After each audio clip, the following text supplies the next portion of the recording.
Gotham City has no heroes. Its people, no hope. Its youth, no future. Evening, boys and girls. Who's up for some laughs? Terry McGinnis was part of the problem. Right there. You can't control your temper, and you'd better if you expect to get anywhere in life. Yeah, I'll be a big success, just like you. Until a moment of violence brought him to the door of a man named Bruce Wayne. Let's put a smile on his face. Leave him alone. Once known as the Batman. Man, you're something. Are you okay? Now, the Dark Knight will rise again to drive the shadow of evil from the streets of Gotham. Let's go! Supervillains, beware! There's a new Batman in town. Batman Beyond. Weeknights at 6:30. You're pretty strong for some clown who thinks he's Batman. I am Batman. Justice returns to Gotham. Welcome to my world. Only Tsunami.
The land of Eternia is a paradise with a problem. An act of betrayal has created the ultimate evil. Blackface! And his name is Skeletor. Eternia will be mine! Battle position! The only thing that can stop his evil horde is a legend no one believes in. A hero shall emerge. And a prince with an attitude. All this battle training is just fun and games. Now, a sword will choose its master. A boy will become a man. And a hero will be born. Tsunami is proud to present He-Man like you've never seen him before in an all-new original movie. Masters of the Universe. Next Friday at 4. Only Tsunami. 4 turtles, mutated beyond recognition. For 15 years, the brothers hid in the sewers, training in the ancient ways of the ninja. You cannot simply walk amongst the humans. But we can certainly fly. Woohoo! Now the teenagers finally surface, but the welcoming committee isn't quite what they expected. Prepare to battle, costume fools. We're not wearing costumes. Don't miss the world premiere of the new Teenage Mutant Ninja Turtles. Saturday, February 8th, 10:30 a.m. Only in the Fox Box. The original Justice League has become a memory. I am resigning from the Justice League. What's gonna happen to the League now? We rebuild. From the ashes of that great conflict, a new team has arisen. A much, much bigger team. Each of you brings something different to the table. Old friends, new heroes. And as usual, plenty of bad guys jumping up to get beat down. Calm down, and I'll let you go. How about you kiss my ass? Watch out, evildoers. There's nowhere to run. Because this year, they're all around you. The League is unlimited. Tsunami presents an all-new original series, starring every superhero worth cheering for, and then some. Justice League Unlimited, premiering July 31st at 8:30 p.m. Now where am I exactly? Among friends. There's strength in numbers. Only Tsunami.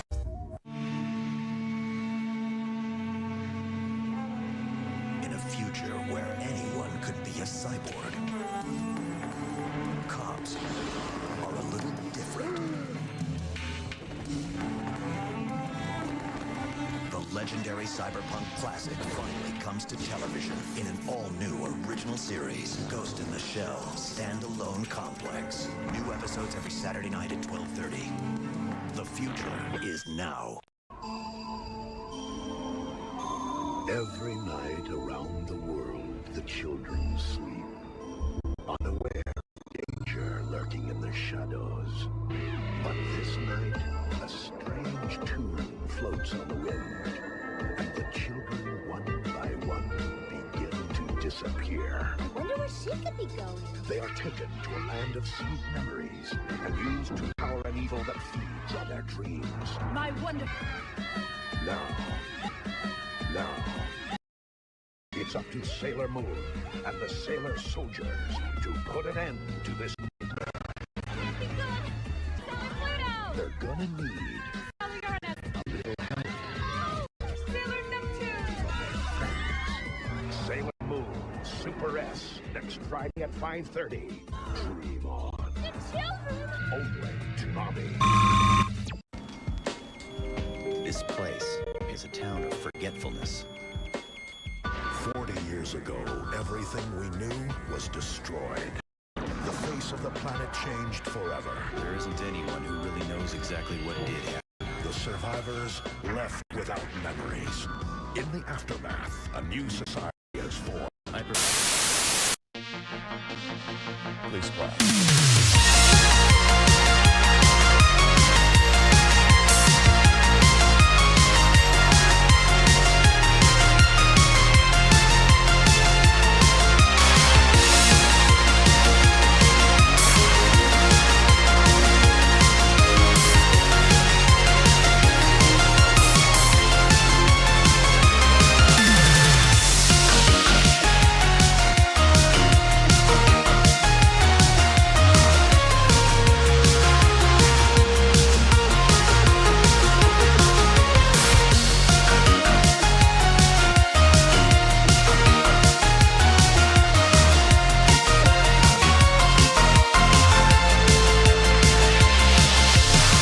Are you uncle, bitch? Are you fucking uncle?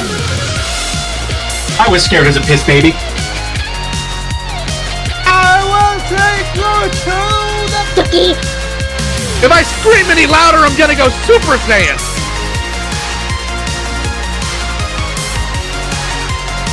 I was punched in the liver.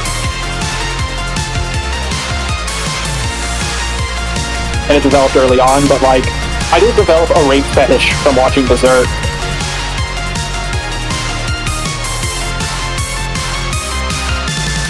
Baiji is the gotham man, as they call him. One of the former athletes of the server who I genuinely hate. Baiji is probably the strongest human I've ever destroyed her. Fuck you! No, you! Fuck you! No, you! Now you get to bleed to death. I don't fuck real.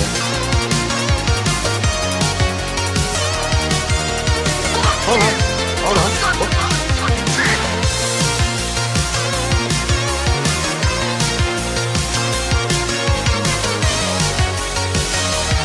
I will find you! Fucking goddamn hell! I'm terminally online. Yes, I am. I've been terminally online ever since I shot the fucking... I'm stupid as fuck!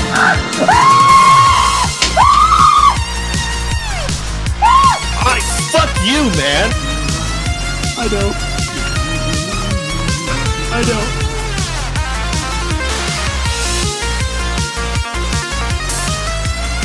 Hot, wet shit. Alright, let me tell you this, buddy. Try to get into a conversation with my dad, because he'll tell you every fucking thing you are.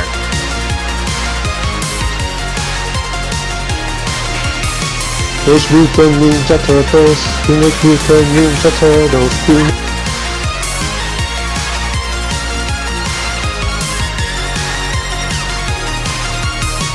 That line whore. Hello, everybody, and I hope you've all been well this time around. Welcome to the 4th episode of the Guac Cast, a podcast that goes through the situations and unique individuals we dealt with both in Top of the Barrel, Senate, and sometimes even Cat Slayer.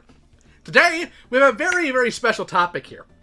But before we get into the topic, I'd like to thank Baiji and his partner Sin for the amazing new intro that was just given for this episode. Oh, hey, no, Loon and Kai also helped with it. Oh, very nice of them as well. Thank you for that information. Thanks to all of them for working on this. It was a really fun intro. We are talking today about the individual, and again, thank you, Baiji, for the super chat. We're talking about the individual that I just put out an entire compilation, 9 hours worth of calls yesterday, and that would be Sassu Frau. Now, Baiji, why don't you tell everybody why he's on... Yes, I am. I've been terminally online ever since I shot the fucking womb. Why don't you tell everybody why he's on episode 4? Everyone to know that this is episode 4 ever alone because Sassu can never get any bitches. I mean, he sure tries, though, doesn't he? Depending on what art they do for him. He talks about wanting to murder them, I guess. And yes, everybody's tiny because I know how to do the thing about who's it right. So maybe next time everybody will be bigger. Right now, the largest person in the room, ironically, is freaking Loon, which is all sorts of wrong. I think she's like 3 foot tall. Everyone else. No, I'm not. Well, the really funny thing is Loon's actually average height. I just like bullying her and calling her short because it's fun. I'm still gonna call her short because I'm like 6'4". Fair. So, how many of you, I want to see a 1 in chat, if any of you watched the 9-hour compilation yesterday, in part or completely, just a 1 in chat. 1. Oh god, I sat through the whole thing and I mod the chat. I had to go to work so I couldn't watch all of it. You lived it, you didn't need to watch it. That's true. I know. But I wanted to relive the part where he talks about his old fanfic about me killing myself. I tried, but it became very repetitive to hear, like, oh, you did this. Well, let me explain myself on why it actually wasn't my fault for the 19th time. According to Buddha Sassu's in Medicare's chat right now. Hey, Baiji, you want to peek over there real quick and say hi to him? No, I'm good. I'm sure he knows about it. I think he's just gonna go cry to Medicare because he needs a distraction from what's happening right now. Am I the only one who's still surprised Medicare is still alive? No, I think everyone's surprised. Yeah. I mean, good on him, but I thought he would have died like 4 years ago. Right. Budgie Pudgy for $5. Happy early birthday to me. Sassu was evil, and I hope he's forever miserable. Well, if he continues down the path he's gone on, he probably will be, but thank you for the super chat. So, here's what we have so far that I know of. Now, my guests here, the illustrious members of the Guac Barrel, apparently have other data, but what I have currently is we have the interview he did to talk about how he was a victim of Senate. Oh my goodness. And I have his Google Doc. But before we get into any of that, who would like to start the discussion about Sassu? Who would like to regale us of their interactions with this little weirdo first? I feel like I should go last because I know like pretty much all of the lore and I don't want to take anyone else's thunder. But real quickly, I have never actually seen the Google Doc before, so this is going to be a new experience for me. Oh, same. I'm just here as the most normal guy of the old guard. Okay. Apparently. Oh, yeah. How are you the most normal one? That's me. Oh, that is not... None of us are normal. None of us are normal. I am so fucking cool. Hold on. Normal and cool are not inherently synonymous, okay? Okay. Thank you, GG Pixels, for the $10. I've always wanted a Kentucky Fried Eagle. Well, don't tell the government about it. Oh my god, my Sprite is amazing.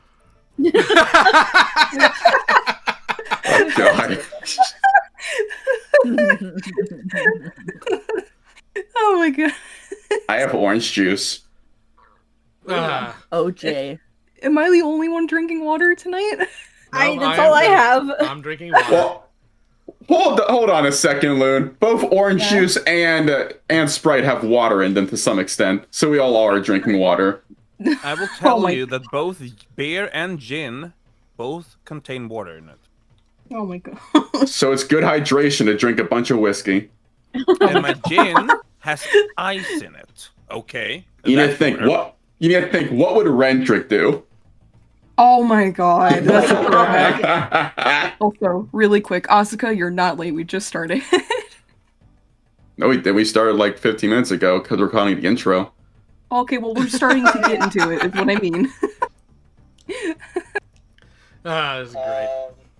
Well, Loon, you were telling me about how he tried to buy your friendship.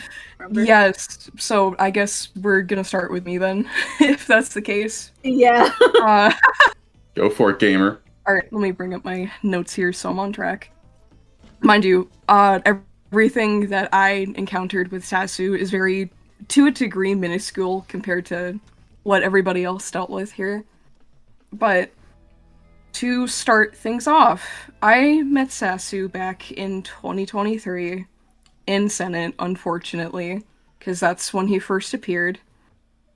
I don't remember how or why he came in, but how he interacted with most of us was with calls that we've conducted. He was there to kind of help archive a few things. Well, he did at that time, from what I remember. And that's what led to starting having issues with him, specifically because he would ask questions like, oh, how do I do this? Can I archive that for myself? Yada yada. And that's what led to the first scuffle with Lumi and Sassu. Now, Lumi is another individual, but that's for another time. But they're relevant to the situation here. Because this is where the issue started with him flaunting his wealth around, because there were multiple instances where he would hang out with the artists of the chat and brag about how much money he got, how much money he was willing to spend on art. And he did this with Lumi a lot. Well, bad news though for Sass. So it's just 2 days ago he lost his fucking job. Oh yeah, that's right. Yeah, Well, I'm not gonna... fair, Go ahead, Norton. Go ahead. The money he was spending back then wasn't his own money. First off. Right. Didn't know that. That's right. But I'm actually... Oh, was it not? I guess not. I mean, if Norton's saying that pretty confidently. He doesn't tend to say stuff like that without knowledge on something. But I'm not going to make fun of him for losing his job because it wasn't... Like, he didn't show up and scream breasts in a beard and get fired. They got downsized. I know, but I'm sorry. Six. The guy makes fanfics about me dying, so I'm gonna make fun of it. Look, dude, I'm not gonna judge you for making that. I'm just stating my value. That's a little bit more unhinged, so you can have fun with that. Also, if what I even skimmed is even slightly correct that you guys have, he's a bit worse than we thought. But go ahead, Norton. I'm gonna correct myself. Okay, so it was his own money, but I'm not gonna call it his own money because if you don't have any fucking living expenses to spend your money on, like, of course you have plenty of money to spare. Even like $100 is plenty of money then if you don't have to buy your own food or don't have to pay rent. No, he did claim that he did pay rent, and that was the only thing that he paid when he was living with his parents. He did scream that at his mother, in fact. I don't know. I pay rent here. I pay rent here. I pay $120 every month. So shut up, okay, Mom. With what I'm saying, someone did point this out in chat, is that, yeah, he was involved in 2, at least, of the Smash Bandicoot calls, because he was acting like a word of counsel to a degree, which I don't know why, but whatever. Who cares about Smash? I do. He's hilarious. But, Great sound bites. Yeah, amazing soundbite. But with what I'm saying, there was one instance that I can recount because this is what led to a whole different situation, but this was after everything was cooled off and we were just hanging out because it was me, Sassu, and Lumi talking. Those two were chatting up a storm because they were discussing their commission details. And out of the blue, Sassu straight up tells me, "Oh, don't worry, Loon, I'll get you two."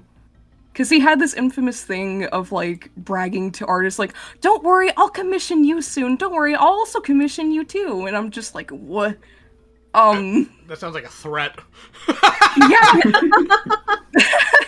It did sound like a threat, but I think that was his way of joking. But for me, mind you, I was, like, almost 20 at the time with little to no money, so I'm just sitting there like, what? Loon, you better not be poor. I'm gonna push money on you. Loon's over here like, when I was younger, I was very poor. Now, after years of hard work, I'm no longer young. But, if anyone watched the 9-hour video, that's what led to the incident, because I took him to task for, pretty much talking shit behind the scenes about the moderators, because there was a scuffle between him and Aaron, or as you people know him as, Peaches, unfortunately. A ducky! Yeah, a ducky. I don't remember the exact details, but Peaches had an issue with Sassu, and after Peaches left, it was just me and Sassu alone in a call, and he just went all in and just trauma dumped on me right then and there, was crying and like sniveling and saying, I'm not a bad person. Do you think I'm a bad person, Loon? And I'm just sitting there like, Yes. I mean, you suck. And it got bad to where I just didn't know how to handle it, and I had to unfortunately bring in Sunny and Lumi to deal with it, because how are you supposed to deal with somebody that's just dumping it all on you right then and there? Because go ahead. It's literally that meme where it's like, who the fuck starts a conversation like that? I just sat down. Exactly. That's literally how I would respond. Yeah, because that's what it felt like at the time. Also, go ahead. Real quick, chat asked for this. I will take you to the toilet. A ducky. It's busy. Hello. Busy. You came in just in time. I was recounting my experiences with good old boy. The saucy Sassu. The saucy Sassu. Oh god. But sounds like a Skyrim book. And unfortunately, after that whole debacle, it was a few weeks, and that's what led to Sassu constantly crossing lines with Lumi, and that's what led up to that whole incident. Now, with that being said, there is one instance where when Sassu did hang out with us, and Baiji, you can correct me if I'm remembering a few details because you were there for it, as well as Sin. Yes. But we were all hanging out one night because we were playing Halo. Now, to remind everyone in the chat, back in the old days of Senate, we would play Halo. Nord. But we would hold Halo events because, it's something to bring, the whole community together, which it was custom maps that Baiji built. And we decided as a group in this instance being Sassu, Lumi, me, Baiji, and I believe Sin was there too, right? Well, no, more specifically, it was supposed to be the four of us, and then Sassu wanted to tag along because he was he was just constantly following Lumi around like the stalker he is. He was constantly tagging Lumi and asking, "Hey, can I join? Can I join?" Because at that point he had no other people to talk to. Which I didn't see it as an issue at that point because me personally, I was just like, oh, okay, he's a little bit lonely. I'll be nice. Why not? Didn't really think much of it. But once he joined, we were playing, right, having fun, and then... No, you're missing. Oh, yeah, Oh, no. What am I missing? At the start, Lumi couldn't actually run the game because Master Chief Collection on PC is just terrible, and he couldn't, like, it just wouldn't launch for some reason. And Sassu, Lumi didn't really even give a shit. He was like, oh, whatever, I'll just watch you guys. But then Sassu was like throwing attention, oh, I want to play with Lumi. Oh, I'm so angry. He was like throwing up, he was all pouty the whole time. This is where he offered to buy Lumi an Alienware laptop because his computer wasn't working in that. Like, his computer was fine, it just wasn't running MCC. But then throughout the entire game, he was so angry, like so pissed off. Like, he kept bringing up I'm so mad that Lumi can't play right now. Anyway, but yeah, go on. Yeah, and because of that, he cooled off for a bit, and then we didn't think much of it up until we started getting into the custom games, and that's, mind you, Baiji being good old Baiji himself, just playfully messed with Sassu, right? No, I didn't. Okay, well... What happened was... Baiji'd everybody. No. Pretty much. The issue that Sassu had is apparently I was playing too cowardly because I kept assassinating him. But you see, here's the thing. There's a way to figure out if someone's behind you. It's called the radar system, which is in every Halo game, which is currently located on the bottom left corner of your fucking screen. But this blind idiot just couldn't tell, and apparently it wasn't at fault. That's what I kept saying, skill issue, and I think at one point I called him DSP. No, he was crashing the fuck out. No, because of that, because Baiji said that, that's what led to Sassu just crashing out right then and there, screaming at the top of his lungs, like, fuck you, Baiji, I'm not that. Stop it with this coward shit. Yeah, and because of that, Lumi had to step in and go, Sassu, enough! And then that's what led to Sassu just leaving the call altogether. Oh, yeah. That was the funny thing about the whole experience. Like, Lumi had to keep, coming in, every, 5 minutes to be Sassu's personal target wrangler to calm him down. Because Sassu would only listen to Lumi as the voice of reason. They didn't do it with such a kick. Like, Lumi would have to go, oh, Sassu, it's okay. Calm down. It's not that big of a deal. Yeah, if you're worse than me or Lio on Halo, then you're pretty fucking bad, okay? Motherfucker never looked behind him. No, here's the thing. He gets pissed off whenever Baiji killed him, but he had no issue whenever he killed me, most of the time. But even I admit I'm horrible at video games. So, that's what I was confused about at that time. I mean, I never have a problem playing against Baiji because we fight each other with honor. Unlike the camera, Sarah! Your idea of playing Halo, Lio, is trying to get the biggest explosion or, fucking tank and trying to hunt Baiji. And my strategy is trying to get any gun and trying to hide Baiji. And his strategy is going around and sniping both of us. Hold on, I want to be very clear. I don't hunt Baiji, all right? There are times we'll cross each other's paths and we'll do a head nod and keep going our way. Other times, well, honor must be satiated. And then we fight, and I usually lose. It takes 2 minutes until you have to actually incinerate, try to get back your honor against Baiji when you play Halo. Yeah, if you ever want to watch that, you can either watch the stream louded or the 1v4 on my channel. You can see us stopping everything promotes this type of one. Except in the 1v4, as we're fighting, Sarah comes by and runs over Lio, who's her teammate, but misses me by a mile. He drives off a cliff. I want to clear up somebody asking something in the chat. Lumi was 20 at the time, right? How old was Sassu? I don't remember. 25, 26? I believe so, because I know Sassu was almost reaching 30. Lumi, I'm not sure how old they were, but... No, he's 27 now, so... Yeah, according to Polygonia, I just realized... Polygonia! That journalistic site. Polygonia. I just realized what that name was. According to them, 22 or 23. Okay. He's 27 now. Oh, he's 20. Oh my goodness. Because I assumed he was 30. He's about to turn 28. I just want to say this. Yeah. Loon, there is a reality somewhere where Sassu got attached to you instead. Oh God! Oh my God! boy! Why would you bring nightmare? Don't do that.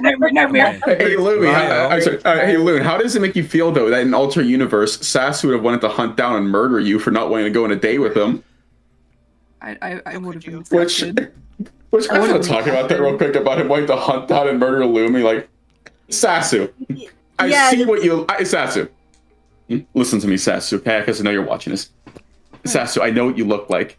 You and I know what Lumi looks like. You would not be able to take Lumi in a fight, okay? Lumi would take that little baseball bat you always carry around with and give you the fucking snake thing experience and shove it right up your ass. Oof.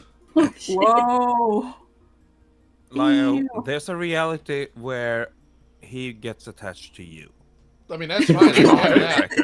Finally, I might have somebody finally show up and fight. Who knows? No, he was attached to Lyle. Like even like all the calls but Lyle probably doesn't. Lyle probably doesn't care about me. Lyle doesn't care about me. No, he's Mike Pence to his Trump. That's what he was. That's right. No, you guys. No. Go ahead, Lud. Go ahead.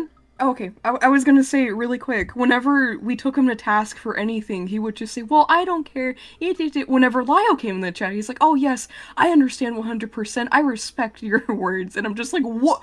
What is the switch up here?" Because whenever it's, sorry. Finish that. Okay, I was gonna say, whenever it was like a female presenting voice or a person talking to him, he disregarded authority, but whenever it was a male speaking or Lio speaking in this instance, he would listen. That was my main.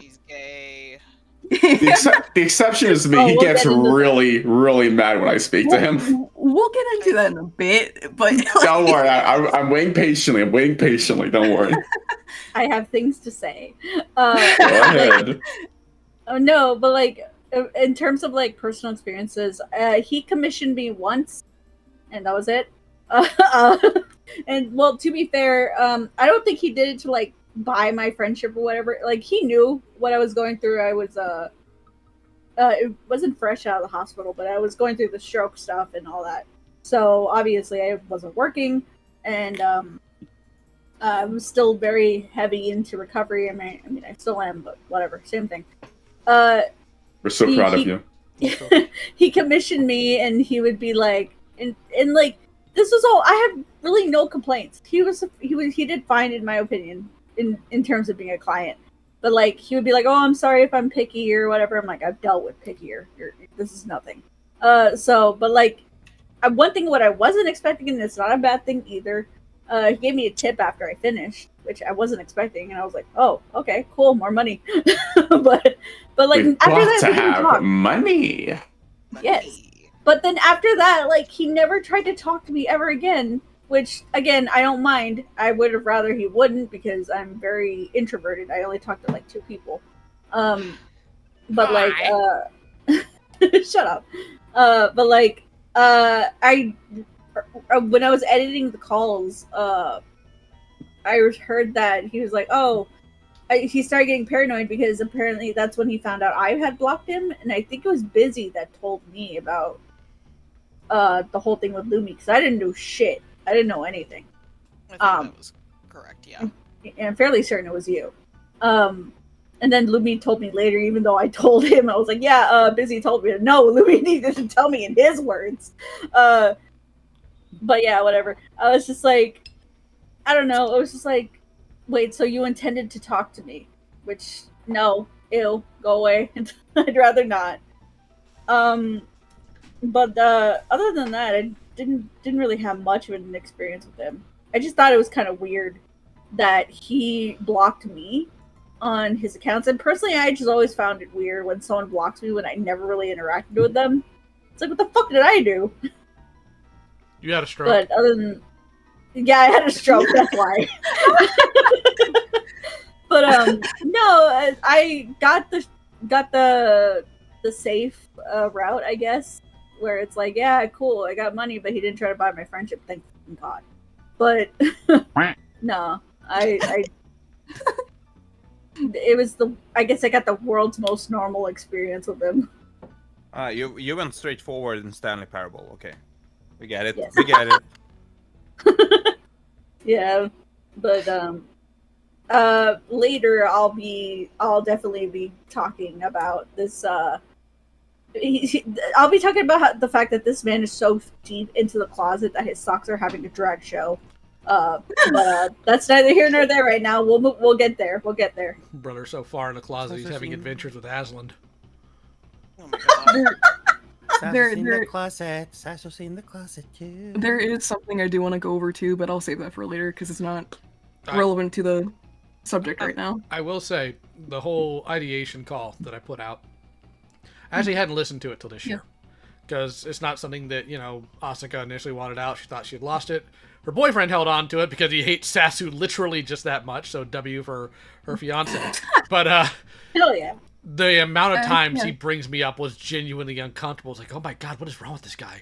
Of course, now, we know because of all the context given in the other calls, he just did it to try to get people on his side. Which, by the way, if you're the type of person who wants to use your own life and your own ideation to get people to do what you want, just follow through. Do everybody a favor. Just follow through. For once in your miserable You don't even life. need any witnesses. No witnesses! I would express myself, but I don't think that liar would like me to.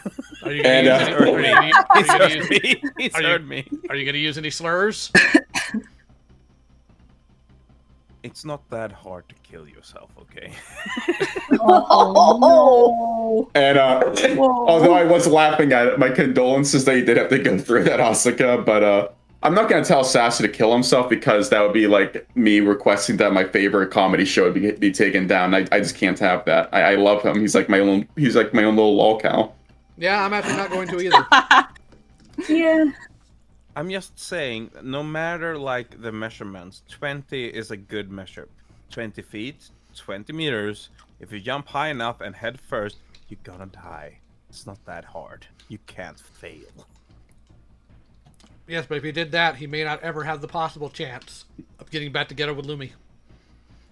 Oh no! Bro! Oh, by the way, real quickly, because fuck Lumi, he sucks. Just for everyone to chat, he no longer goes by Lumi. He now goes by Axelated. Oh, and he does blackface. Furry got. Oh yeah, that's right. That's right. Lumi does furry blackface. He just okay. Essentially, he took his old like weird cat character that looks like a dog. By the way, he took that and he just redesigned it. That instead of like creamish fur, it's just black now. So they literally did digital blackface. Wait, okay, so can you say the username one more time? Axelated. Can you write that in chat also? I can just post a picture of it. That's what they. Yeah. Because they Slayer. No, actually, I found this out because they still have a comment that they wrote on my Steam account. Lol. Same goes with Coyote. So now I'm always gonna remember what his name is, and because my comments are hidden for anyone that isn't my friend, they can't delete them. So I'll always know who you motherfuckers are. You can't run from us. Okay. So you can't hide from me. L-A. I'll tell you after this. I'll tell you after the stream. Don't worry. Gosh darn it! I want to post it in chat. Make her. Okay, fine. 1 second. I just looked in the Guac Cast chat and I am traumatized now. Oh, did you see what I posted? The beautiful fur affinity stuff. Yes. Oh yeah. Let's say that for later. Let's save that for later as like a nice little. I don't know how long I can stay here because I'm still. Okay, fine. Should we let Busy talk about it? Oh yeah, if they have to go, then yeah. Yeah. Yes. Go ahead. Yeah. Okay. So I'm sorry to probably do the funniest bit here, in my opinion. I found Sassu's for affinity. It's not hidden. It's public. And he's got nothing but well, let's see here. Where is my first? I'm pulling it I up. don't know if you can post. It's Wait, which one are you pulling up? The last one you posted with the literal that's dog. No. Oh. It's a literal dog. Oh, no. That's just being inflated. Why? But, so there is a possibility, and I said it in The the chat. fuck? that because these have red outlines, this is marked as not safe for work stuff. No, This I would be boy- most horrified by like the drink up picture, but Dingo Knight's in the picture where it's just a normal dog, but his belly is like, you know, making him on top of a mountain. Like that's just what the fuck. You should show some of his other. You should show some of his other. Let me tag Lio in the other one here. Just put it in the Guac Cast. It is in the Guac Cast. I'm just tagging you in what it is. Okay. I'm just saying, people, look at this picture. Look in the top left corner. Look at the bulge. This guy says he's not gay, okay? Give me a He's second. not gay. Lucky I'm him. just saying, he's not gay. He's not gay, guys. We get it. He's not gay. We get it. It's the second one. Lucky M for $10. Sassu threatened to kill himself was awful. To anyone who has a partner or friend display that type of behavior to manipulate you knowing they did something wrong, run. True. All right, let's see what this is. You'll have to just, yeah. Okay, so Iron 99. Okay, somebody follows. Oh, you're in for a treat. Why? You're gonna love it. Why? And then to clear up chat, Budgie, it's Sassu, it's not Lumi. That the fur affinity we're looking at here. So that's the artist. Yeah, this is Sassu, not Lumi. Who follows this? And there it is. Yeah. Why? Oh my god! I have so many questions. Really quick, because I don't think Busy got to really mention it. There is a big possibility that Sassu's on safe mode on Fur Affinity, because a lot of people don't realize that there is a filter that you can put on Fur Affinity for non pornographic. Okay, you say that, but then we look at that favorite page. We look at that favorite page, and we look up in the left corner, and we see the bulge and the pecs. Well, hold on. Bulge the favorite. and I the do have a pecs. picture of Sassu's favorites in here. I do.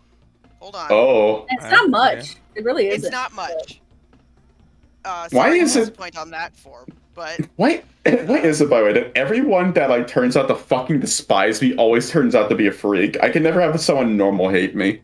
And a furry. Well, of course it's a furry. All right. Well, I mean that's fine. I despise furries, so I'm fine with them hating me too. Here's Sassu himself. Why? And then the third picture is his favorites, which is all men. Just saying, all men. Well, Sassu, we're gonna have a Q&A at the end. Like, if you want to jump in and have a live interview, just jump in, bud. Like, it's all invites. We would be more than happy. We want you in here. We would be more than happy to talk to you, champ. Why? All men. Oh, there we go. There's I see the eagle version of Blad. The weird, like, eagle version. That is really That's literally gilded poo as a furry. Dick. Tell me I'm wrong! It looks like him! I mean, there's also, yeah. There's also a couple instances of him on Twitter retweeting, there was one point where he retweeted a rabbit in a baseball thing, but the rabbit looked real young and was very obviously male. He's gifted furry streamers maid outfits, just males, men. He gifted a furry man a maid outfit. That boy is Liberace gay.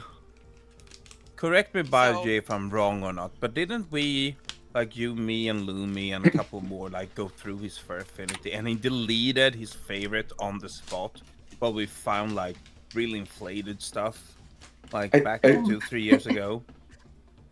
I thought that was someone else. No, that was somebody. That was you're thinking of Septipaws. Fair enough. Fair enough. Don't. I mean, to be fair, in Norton's defense, all furries are kind of the same. You do some digging into any furry, and you'll find some fucked up shit. Yucky. I hope not. All I want to say is that this man claims to be as straight as a line, to quote him. Or straight as a motherfucking line, is to be more direct. And yet, not a single female character, love interest, or fucking whatever for a stupid fucking comic that's probably never gonna come out. No females anywhere in his favorites, his retweets, and anywhere. Not. Yeah. Oh my god! I'm gonna. Well, hey, in fairness, they may out. not be females biologically, but he does have a lot of femboys on it. Like that. That is true. Oh yeah. Oh wait, Baiji, your gif of his dragon. I That's don't want right. to. I don't want to fucking post that. I am not putting that on stream. It is not No, happening. we are not posting that. It's not safe for work. I don't know care. it's not, but it's fucking disgusting. I have been traumatized enough tonight. Thank you. Okay. It's not gay. There you go. It's not gay. You're sweet dog. It's not gay to fuck the IHOP hostess if Oh you my shut the God. lights before you do it, okay? Okay? But it's I'm okay. upset. Shut the I'm lights and upset, it's not though. gay. But we can't forget about Sassu's actually best character, that being Clay Cox. Clay Cox. Clay Cox. Dude, when I learned about... Dude, when me, Busy, and Kai found Clay Cox, dude, we were fucking dying for like 10 minutes straight. Bro, it changed my life. Go ahead, Lou. I was gonna say really quick, B, you misremembered. It's not straight as a line. He said straight as a nail. No, Like, he said another, Bent anyway, so. no, he said straight, no, in the Guaco, he said straight as a motherfucking line. Oh, okay. Yeah. Because I know he said straight as a nail. Which, real quickly, Sassu, you are gay, but chat, you don't have to hear me say it. Hey, go straight from the horse's mouth. No, I am gay. I like men. I prefer men over women. Fine, since everybody wants to know. Since everybody wants to know, and I must be traumatized, I'll subject you all to it. Here's now the thing about this that actually bothers me, like truly bothers me, the anatomy's actually really solid. That actually pisses me off. If it's the GIF, I already showed it to her. So. Yeah, Wait, but the chat has the moving GIF? Yeah, so moving okay, GIF. let me It's check. flexing. I didn't check it out. Yeah. Let me check it out. Well, yeah, it's probably directly drawn over the same schism, which is Ronnie Coleman. That friendship is manliness. Friendship is manliness was drawn over a lot of post material from Ronnie Coleman, which is the greatest bodybuilder of all time. I can see that right now. Probably. So that's probably why. Real quick, digital sketch for $5. Bro sounds about as straight as a draw of Tanger cables. Okay, here's the thing, right? Thank you for super chat. I think that Sassu is about as straight as a nail, and real quick, I say that because when you look, or not a screw rather, straight as a screw. Because when you look at a screw, it looks straight until you look at the fact that it's threaded and it's got curves all around that sucker. You don't know where it's going. That boy is gay. Oh my god. All right. That was my bit to share. I've got to go. Sorry, guys. Bye. Adios. Bye. Have a lot of fun. Bye, Disney. Real quick, They're going back to playing fucking Power World. Pudgy for $2. I want to give... Bro is about as straight as boiled noodles. Also true. Go ahead, Norden. Okay, I want to give the chat a thought experiment. If your power porn fantasy involves you having like a 9-inch dick, then guess what? You have a fantasy about dicks, and that's gay. I got something worse for you. What? I got something worse for you. What? I can almost promise you that just about every single hand you've ever shaken has had a dick in it at one point. No? No. No, it hasn't. Lyle, I want to. I don't know. I don't want to be here anymore.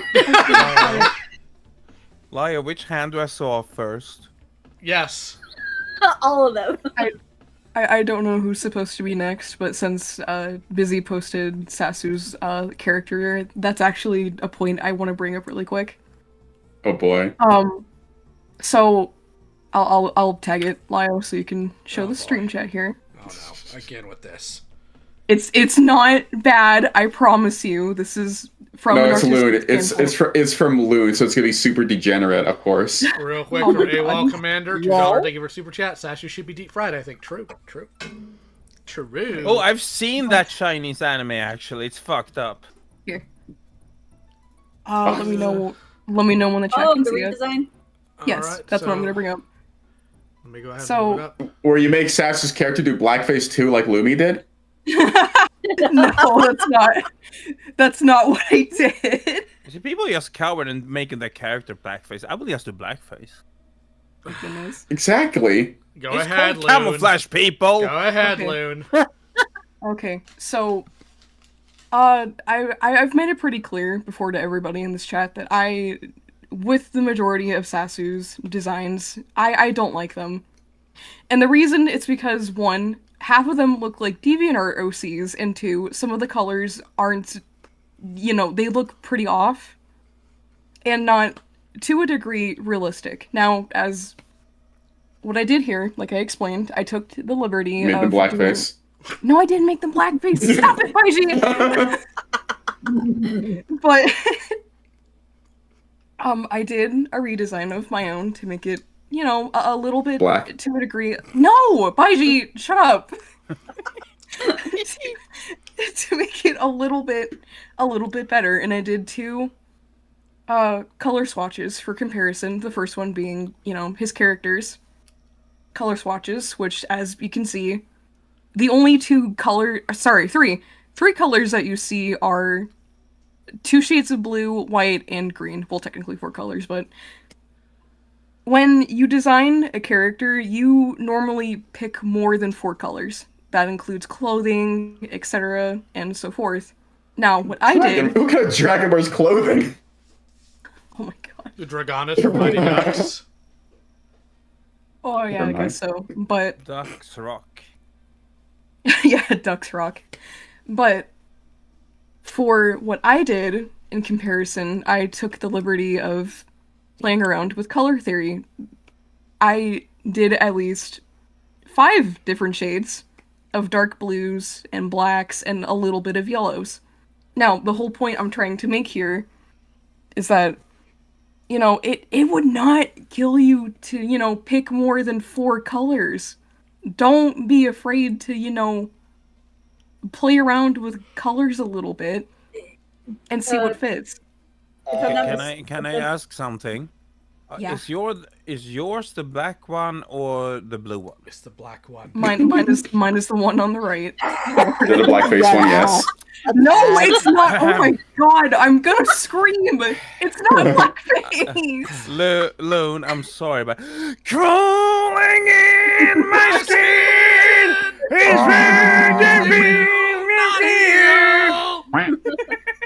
But it's Real okay. quick. I made it. Got yes. a couple super chats separated for $5. I'm missing the toy drama. At least they were kind of normal. No, they weren't. No, they weren't. Can we bring back Motu Thunder, please? Okay. God, I no. wish. I'm sorry, Lio. Before you read the next one, tell me whenever a fucking merchant like online cross-dresses and pretend to be a 15-year-old girl just to get toys cheaper, and tell me that's fucking normal. Yeah, Junkman's still a piece of garbage, and I hope he kills himself. That cool collie for $10. I chimed in to hear Lyle talk about manhood again, or manhood in hands. Seems like my wallet sneezed again. Enjoy Lion Man and all the other cohorts. Forgot all the names. Sorry, don't worry. They'll be burned into your brain eventually. Just I'm inevitable. Why? I don't blame you, but it's okay. We had the blackface dragon. I swear. Loon, I will admit that your design is so much better. But Oh, it I'm is. sorry. That is so much edge. I could actually shave Yeah, my chin on it. I didn't want to be mean about it. The funny thing is, I didn't even try. That's the whole point. Here's the thing. I shave myself with feather safety razors, which are the sharpest razors on Earth. Same. And even they aren't as fucking edgy as this one. The thing is, to make it a point too, I also did mess around with a color palette generator, and unfortunately that's what the color palette brought me, was those colors that I messed with on the right. Your design is better. I'm just saying, like, you overcompensated. I ain't smart enough for any of that. The colors go where the colors go, and then God decides. That's what I'm saying. Yeah, Hello like- there. It is up for Jet to decide.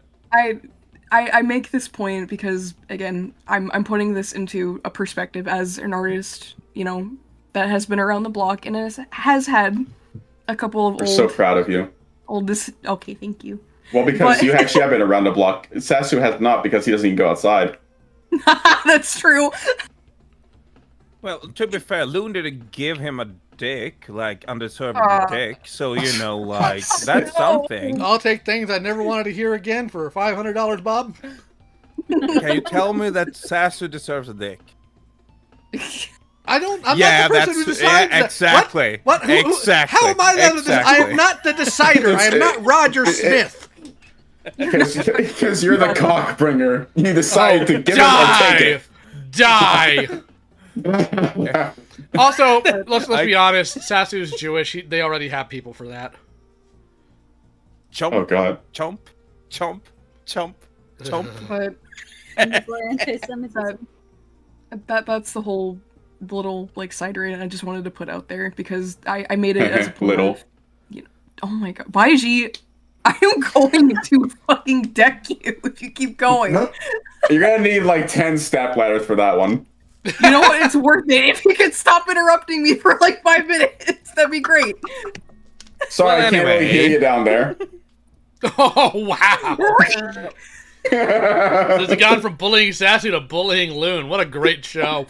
Apparently, it's a bullying Loon's. So anyway, Loon is done speaking, I think. Yes. Oh God. I'm sorry. I'll make it up to you later, Loon. No, I don't. Unfortunately, I can't provide the photos or pictures or whatever. But I distinctly remember one time when we were I guess I don't know who sent it, but Sassu had to make himself a best friend for his persona. Yeah, fuck! I wanted to bring that player, you dick. I didn't know. It's fine. It's fine. It's fine. I don't care. Go ahead. You can but like, I don't know, man. Listen, if it's for your comic or whatever, sure. But it's kind of pathetic at the same time. Yeah, bro literally has no friends, so he commissioned someone to make him a friend. Oh my goodness. God, what's worse? Commissioning someone to make you a best friend or like using AI to roleplay as your friend? Like Sassu, just be likable. It's not that hard. Alright, real quick, Zephyrus for $10. Thank you for super chat. You know what? That's gonna get clipped, Lyle. You know? That's your. Of course it is. Thanks, guys. Dicks. Well, I mean, literally. Why are we at fault? I know. At least it's not breasts and a beard. Breasts and a beard. I love that Fishy finally clipped that. I love that. Let me see if I can find the clip. I love that he finally clipped that. He did the audio clip of that. Let me find it. Breast and beer? Yeah. You mean the extra hour that Lyle gave me? I've actually had the clip of that. I just never bothered to set up on a soundboard because I keep forgetting to. Breasts and a beard sounds like a cool death. What's that? Beard. Breasts and a beard with your coochie hair. Here it is. I think I got it. Breasts and a beard. Yeah, I got it. Breasts and a beard. I didn't hear it. I'm sorry. It's not your fault. These soundboards could all be accessible to you if you join my server. No, the problem is I probably would hear it, like, but me being European, I'm like 10 seconds behind. That's not it. It's because Fishy posted it as a clip in the server, and I just played it, so you guys wouldn't be able to hear it anyways. The chat did, but that's about it. But yeah, no, that was pretty much wraps up my whole point that he should probably take more, artistic lessons when it comes to color theories and designing characters. No, because some of them it's look a bit weird. Someone has to have the gayest point in the stream. And the gayest part of this stream is I am gay. was under duress. Shut up. And the gay I don't give a shit. The gay stone's coming in. The gay stone's coming in. The gay stone's coming in. But with that being said, who's next in recounting the good old experience with the boy here? Okay, I can just get it under the rug and saying like. I tolerated Sassu for 2 months when he interrupted the stream because background check for everyone. Sassu came from Coyote's community before Coyote got outed as being a fucking freak, and then he came into the Senate because he just wanted to jump fandoms and just continue to do his normal shit, which was just ooze money on artists that he fell in love with. He was he actually joined before Coyote was outed. 2 days before 2 weeks. It doesn't fucking matter. No, he was there for like the cardinal call and stuff like that. If I didn't notice him, it doesn't fucking matter. Okay, Norman. I am the center of attention. It's my story now. You can tell yours later. Anyway. Okay, fine. So anyway. Go ahead. This was during my I tried to be a mod period. Not like enforcing the rules, but enforcing the calls. Spectrums. I didn't bully everyone because Lio had standards, which I tried to keep up with. And Sassu was fucking repetitive and tried to bring every fucking call he was into, bring it back to a fucking Coyote and saying like, the gay up he did against Sappho, like if you think about, journalistic integrity, like, and I'm an educated journalist, like you should have done this and that. And he did that fucking thing. Like, I know I did a bad Trump impersonation, but that was it sounded to me personally.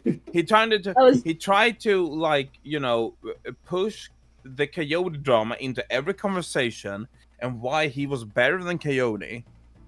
And like for 2.5 months, he did that shit like in every call, and it was sparingly, but enough for me to notice until I just told him to shut up and not mention Coyote. Until he stopped. For like, I had to tell him for 2 weeks to stop talking about Coyote and how fucking Sassu was a journalist. And just serendipitously, just when I told him to stop talking about Coyote, that was when he started obsessing about the artist in the server. I'm just saying it's a coincidence. I'm just saying it's a fucking coincidence. Of course, that's all after he had to be sat down and told multiple times that he shouldn't be sitting there fussing about the fact that Coyote was kicked out. Also, want to make it a point really quick. Ironic about the journalist part because that was actually his job, and that's why he flaunted, like, and flexing how much money he had. Because his job was literally being a journalist. Not anymore. Oh yeah, not anymore, but... No. Still. That's what... Here's the thing. Why I don't pay attention to, like, Sassu as like a guy who just has a normal salary is because he flip-flopped between jobs. He would take like contract jobs and get fired, or just do spare jobs for, like, he did spare jobs for Coyote. Yep. I think, right? He was a researcher for Coyote. I don't think so. So like, no, okay. So maybe I get that wrong, but he would do freelance journalism. So he was a freelancer. So he didn't have a steady job.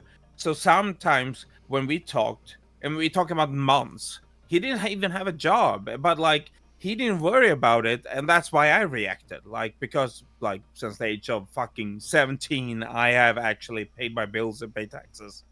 Like, Sassu has never like worried about his fucking, the economics, because, good for him, he has parents that can actually pay for him, and I don't spare him that. But of course you can, be a fucking baller when you don't have to pay for shit. It's easy living. Like, I don't despair like how easy living, I despair easy money. But that's basically my experience. My experience was just withstanding Sassu until I told him to shut up for a few months. And then I left Senate, so. Nice. That's my story. I'm here as the most normal guy from the old mod team, okay? I'm the most normal. That's Sassu. That's Sassu saying that I'm the most normal guy from the old guard, okay? So, with all that fun out of the way, who wants to take a look at Sassu's Google Docky? I think that's a fantastic idea, and after that, I want to tell my story about him. All right. Or you can do Google Doc first, because I have a lot to say about our special boy. All right. But I'll save it for later. I'm going to put it in the side chat here, or in the Guac Cast chat. Give me a second. I'm so excited. I've never seen this Google Doc before, by the way, so this is going to be my first-time experience for me. Senate I don't think I've seen testimonial. it either. Oh The my Senate testimony. goodness. Okay, let's see. Let's hear it. Original detail. Oh, Jesus. Okay, fuck off. Sorry, the file you have requested has been deleted. Huh? What? No, it Wait, doesn't. what? And I have access to it.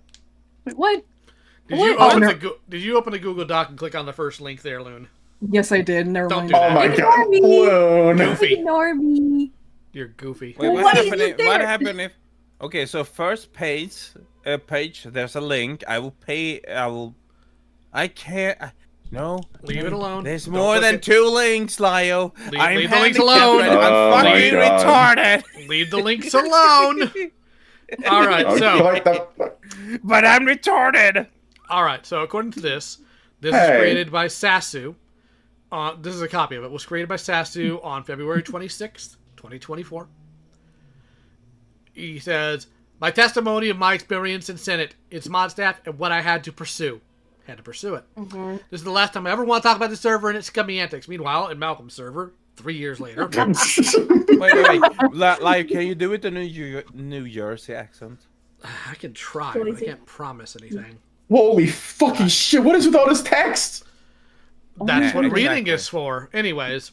Hi there, my name is Sassu. I'm a 25-year-old writer and artist. The purpose of this document is to shed light on my involvement in a Discord server called The Senate. Early last year, and some of the issues I found myself in. Originally, I was hesitant to come clean with what happened and what transpired. But after learning about the events that occurred with a member who attempted to slander me and intimidate me into silence, it's time for me to speak up on my own personal story. This is a very risky document for me to type out at this time, given that I have my own personal demons and skeletons that I have in my closet with Aslan, and some of my information is publicly known.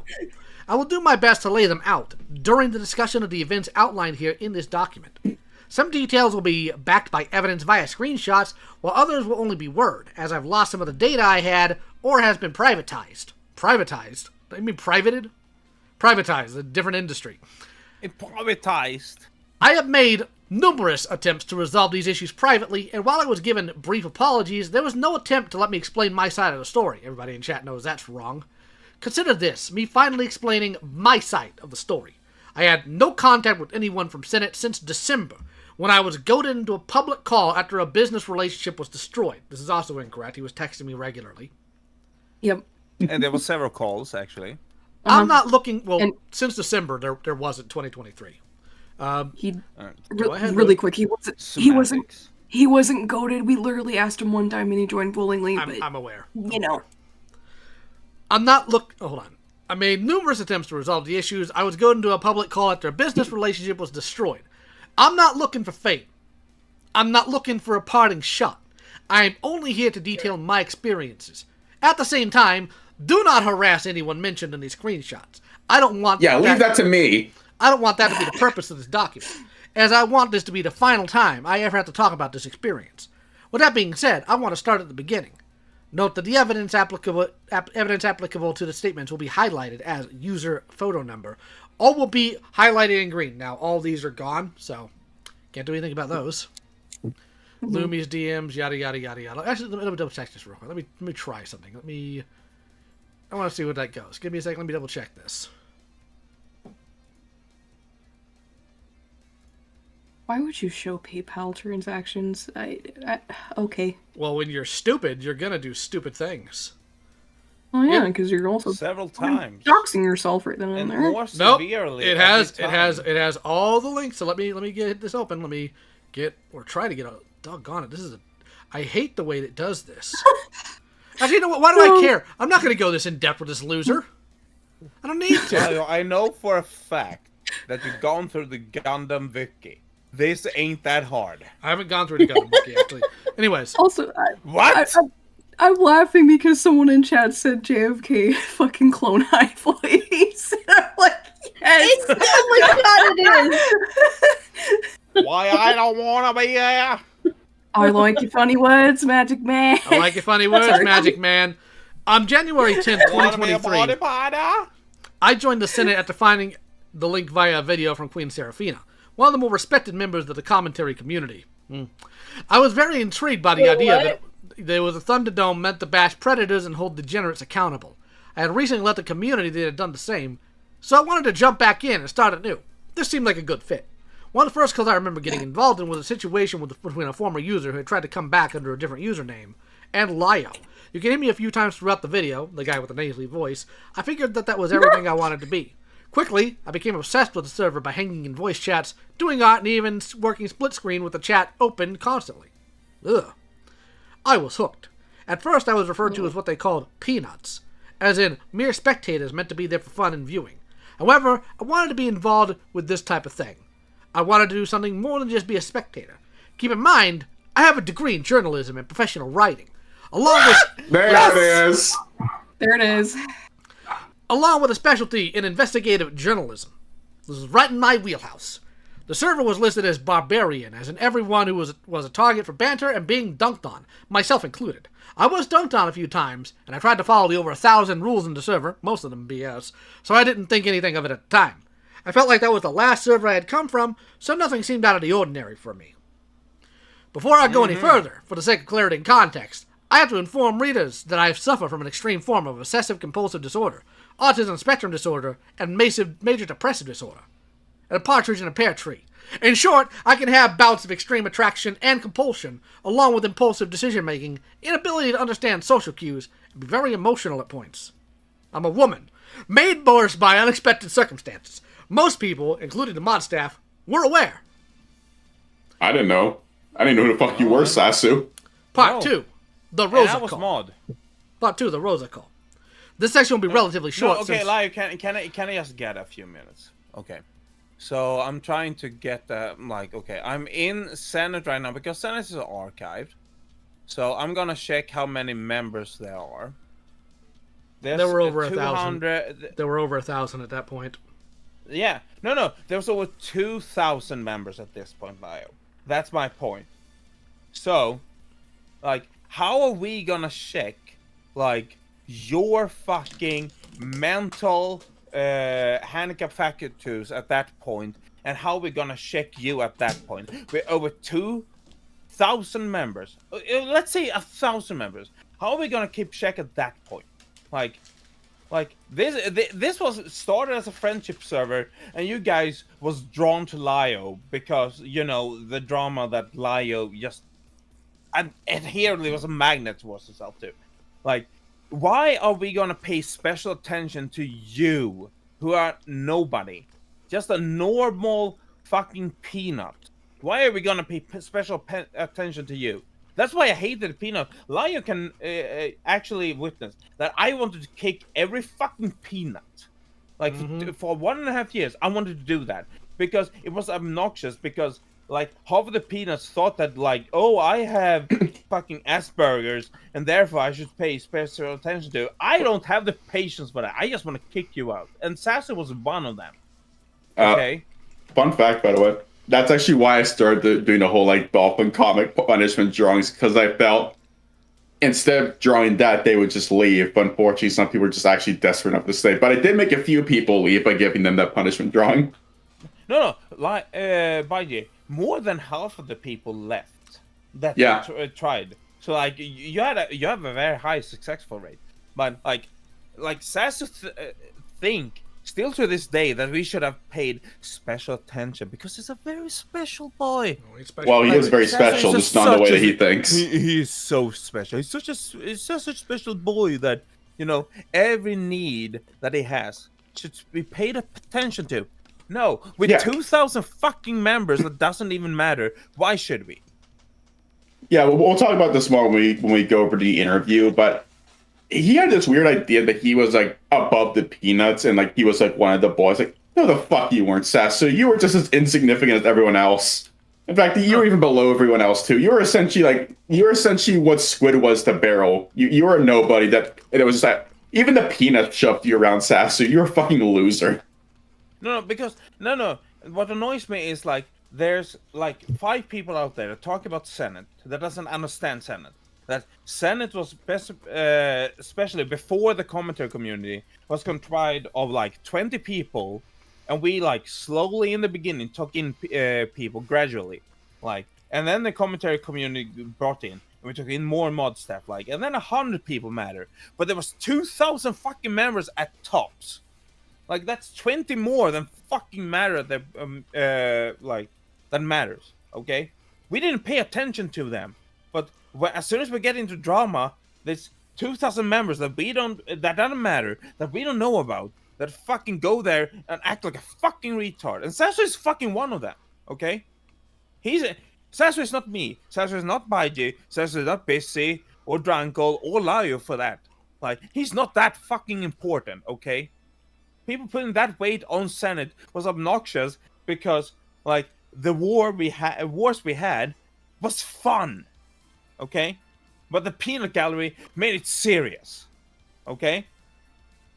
Like, the fucking RIP testimony of Senate is a fucking lie at this point, because like a lot of the drama that happened, like half of it didn't matter to us in the end because it didn't involve us, okay? And that includes Sassu. So when people say like, you know, the Sassu call was worse than fucking Rosa, you say that afterwards, but to us when that happened for 2 years, no, it didn't matter. Like, we didn't even be here, but like people bring it up, like the Rosa call. Like, the Rosa call didn't get attention for the first 6 months, okay? So stop nagging on Lio for that, okay? You didn't pay attention for the first 6 months, so why do you pay attention now? It's obnoxious at this point. It's just a gotcha. Okay, I'm done. I'm sorry. Good job. All right, so fuck. Anyways, the Rosa call. This section will be relatively short since I was not a named player in the call or events that preceded. But I was there in the chat when the call happened. I had first heard of Rosa in December, right when Lio streamed the second call he had with her regarding a predator in one of her friend's servers. The video, which is here, is quite straightforward on what happened. It was nothing but 4 hours of all of us trotting on a mentally disabled woman for something that was, in all blatant terms, disgusting. Rosa, from what I understood, was a mod in the server where a predator was lurking and targeting children for months and covered up evidence. Whether or not this hold wholly accurate or the full context of the story is not my place to say, but that was not the point of this section. I was there, and I was typing out messages that were degrading and targeting her as a person, alongside genuine questions I had with sincere intent. I am better than that. I did not condone my or anyone's behavior in that call, and I'm deeply sorry for that. I was 24, I knew better, and that falls on me. Looking back at it now, there was no reason for anyone to go that far, and to be that intimidating with a woman who is neurologically disability, regardless of the situation. As a journalist with an actual byline in history and actual interviewing skills, this was not okay, extremely subpar. I will take this section to apologize to Rosa for not defending her in that sense and partaking in the situation. I do not condone or appreciate or participate in this behavior anymore. It's degrading and helps nobody. As if you could fucking stop any of us, Sassu. Okay, I know I hijacked the stream, and I apologize, Lio. But I think that Baiji can help me here, because after the Rosa call, an incident happened where, you know, a certain anonym fucking shadow came in and started making fights with Lio and being really vague about it, and Sassu came in and just tried to berate this user, just like Lio did in that Rosa call, but even worse at some point. You talking about SETI? No, I'm thinking. Sorry. I misheard you. You're talking about the cardinal call. My bad. Yes, I'm thinking about the cardinal call. So what? Is this going to be brought up later, Baiji, or can you bring it up now? Because I think it shows a lot of. Okay, no, you do it, because this just shows like, oh no, I don't condone like the Rosa call or the other chats, but he did the same fucking thing. Okay. If anyone wants like the full call, it's on my channel. It's just called the infamous cardinal call or whatever it is. So recently there was a call that was going, I think it was like a few hours before this, where I forget who was him, but like at some points, like some of the peanuts were just like lambasting this person in text chat despite not even knowing what the hell was going on, and just getting on some first points that aren't even part of the topic. So me and Kai were in a call, and we were just looking at it, like back at it, like, these people are fucking stupid. I hate the peanuts. And I was like, you know what? I have an idea. I have this stupid voice changer. I am going to join in the server on an alt account that I have called the Cardinal. I'm going to put in this really obvious voice changer. That sounds like fucking text speech. So I join in and I act dumb with Kier in the join chat because he's asking my age and just giving like really dumb answers. But I'm pretty sure Kier caught on pretty quickly. I eventually got let in. I just continue acting dumb in chat, just oblivious to like common sense. I wanted to see if any of them could just confront me for like just trying to bully me for being dumb or something. But eventually they want me into a call. I joined a call because I think it was eventually just Drunkle that wanted to just talk to the alt account because Drunkle also didn't know who it was. They joined a call. I talked. Well, Drunkle plans on joining to talk to me, but first some of the peanuts joined, including our boy Saucy Sassu.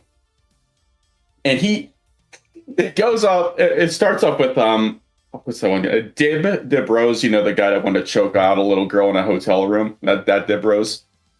He'd start with him just interrogating, like, where did you come from? Who are you? Shit like that. There's this our person, Gigi, I think was her name, also was interrogating me. Where did you come from? I say, I come from a Lio Convoy channel. Okay, but what video? Like a Lio Convoy video. It was a cool video. It was like, if to anyone that has like two brain cells rubbed together, you could tell that this was obvious bait, but these people kept going into because they really wanted to have their moment because they were all like, if you look at it, you can see like who they're LARPing as. Like they're all trying to like act like Lio does in these calls, or me, Jace, or something like that. And eventually Sassu comes in trying to like do some deductive work, saying, "Oh, you said you were talking to your boyfriend earlier, right?" I was just like a throwaway thing that I just threw out because I was going AFK. So it's okay. It's a female text-to-speech voice, so I'm just gonna say, "Okay, I'll be right back talking to boyfriend." And then Sassu, this grade A detective, decided to go like, so you must be the girlfriend of this person that Lio was yelling at earlier. So then they start yelling at me as if I'm that person, and then eventually Kai and the others jump in saying, well, it's the others before Kai. They're just jumping like, what are you guys yelling at this person for? But they still don't know it's me. So I start fucking with them as well. And I get server muted. And I don't know how they didn't notice it. But then you can hear in the call that Loon mainly was yelling at the others, like, you're yelling at this random person for no reason. Like, do you even know like what they did? And then I joined back. I'm trying to remember everything on top of my head. I joined back, and then Kai tells him, okay, you guys can tear into him now. Because, you know, you guys are the bulliest person. Go ahead. And then what happens? Dead silence for 10 whole seconds. And then Kai starts asking Sassu, like, why would you even yell at this person? And then Sassu, because we thought this was a girlfriend. And then, wait, do you have any proof of that? They have a boyfriend. Okay, but you have any proof of that? No. So you're just yelling at some random person. Anyways, throughout the entire call, like their voices, again, you can see in the video, they're like trying to LARP as us, but they suck at it. 4 people who try to like lead the call because the peanuts in fucking Senate only, they wanted to hang with the gang. They wanted to be like with the own guard and the fucking malls, and they want to be cool like us. But as soon as they get called out, they get on the back foot and like try to defend. But you know, like, I saw like they did bad shit, so I thought I'd call them up. But there is I was waiting for you, but you know. There is one thing. When I finally reveal myself as being the alt account, it says, you guys are assholes. And then there's, oh no, you guys aren't assholes. You guys are cool. Because he's worried he was going to get yelled at or something. But eventually that call just became like a role in the server. It was like, this is why peanuts don't speak in calls. And the fact that Sassu after our call still had the audacity to think that he wasn't one. Like, no, you're not a peanut Sassu. You're not even worthy of that fucking title. You're just like some random loser that just drifts around and just ugh, I hate this thing because everyone else hates it. Like you don't have a single original opinion yourself. And whenever you get into a call, the first thing you do is, Well, you see, guys, as a professional journalist, I do not agree with this. I'm not going to say that, but I'll complain about it in a private group chat.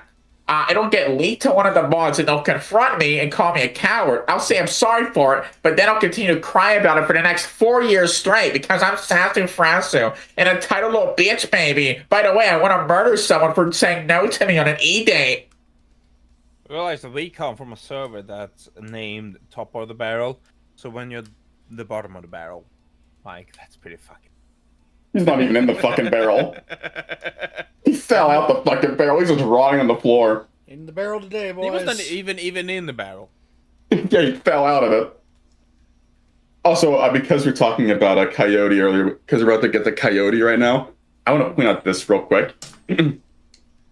Not only did Sassu never shut the fuck up about Coyote, but Lumi actually told me about this because, fun fact, Sass, because I know you're listening. Lumi, I was like the main person Lumi would go to laugh about you being a cyber stalker. Like, they would send me like screenshots of you like sending like 5 to 10, hi, hello, hey, hello, are you there? Hi, hello, in a quick succession within like 2 days as he's ghosting you.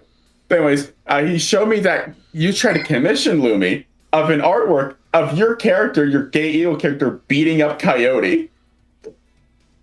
Oh my god. Which, I'm sorry, Sassu, I'm gonna tell you right now, champ. If Coyote came back right now and got into a call with you, with all the knowledge that out there about what Coyote did, Coyote would still body you. Oh yeah. In fact, I'm sure that, mate, I'm pretty sure Vita and Buttons could body you in a call.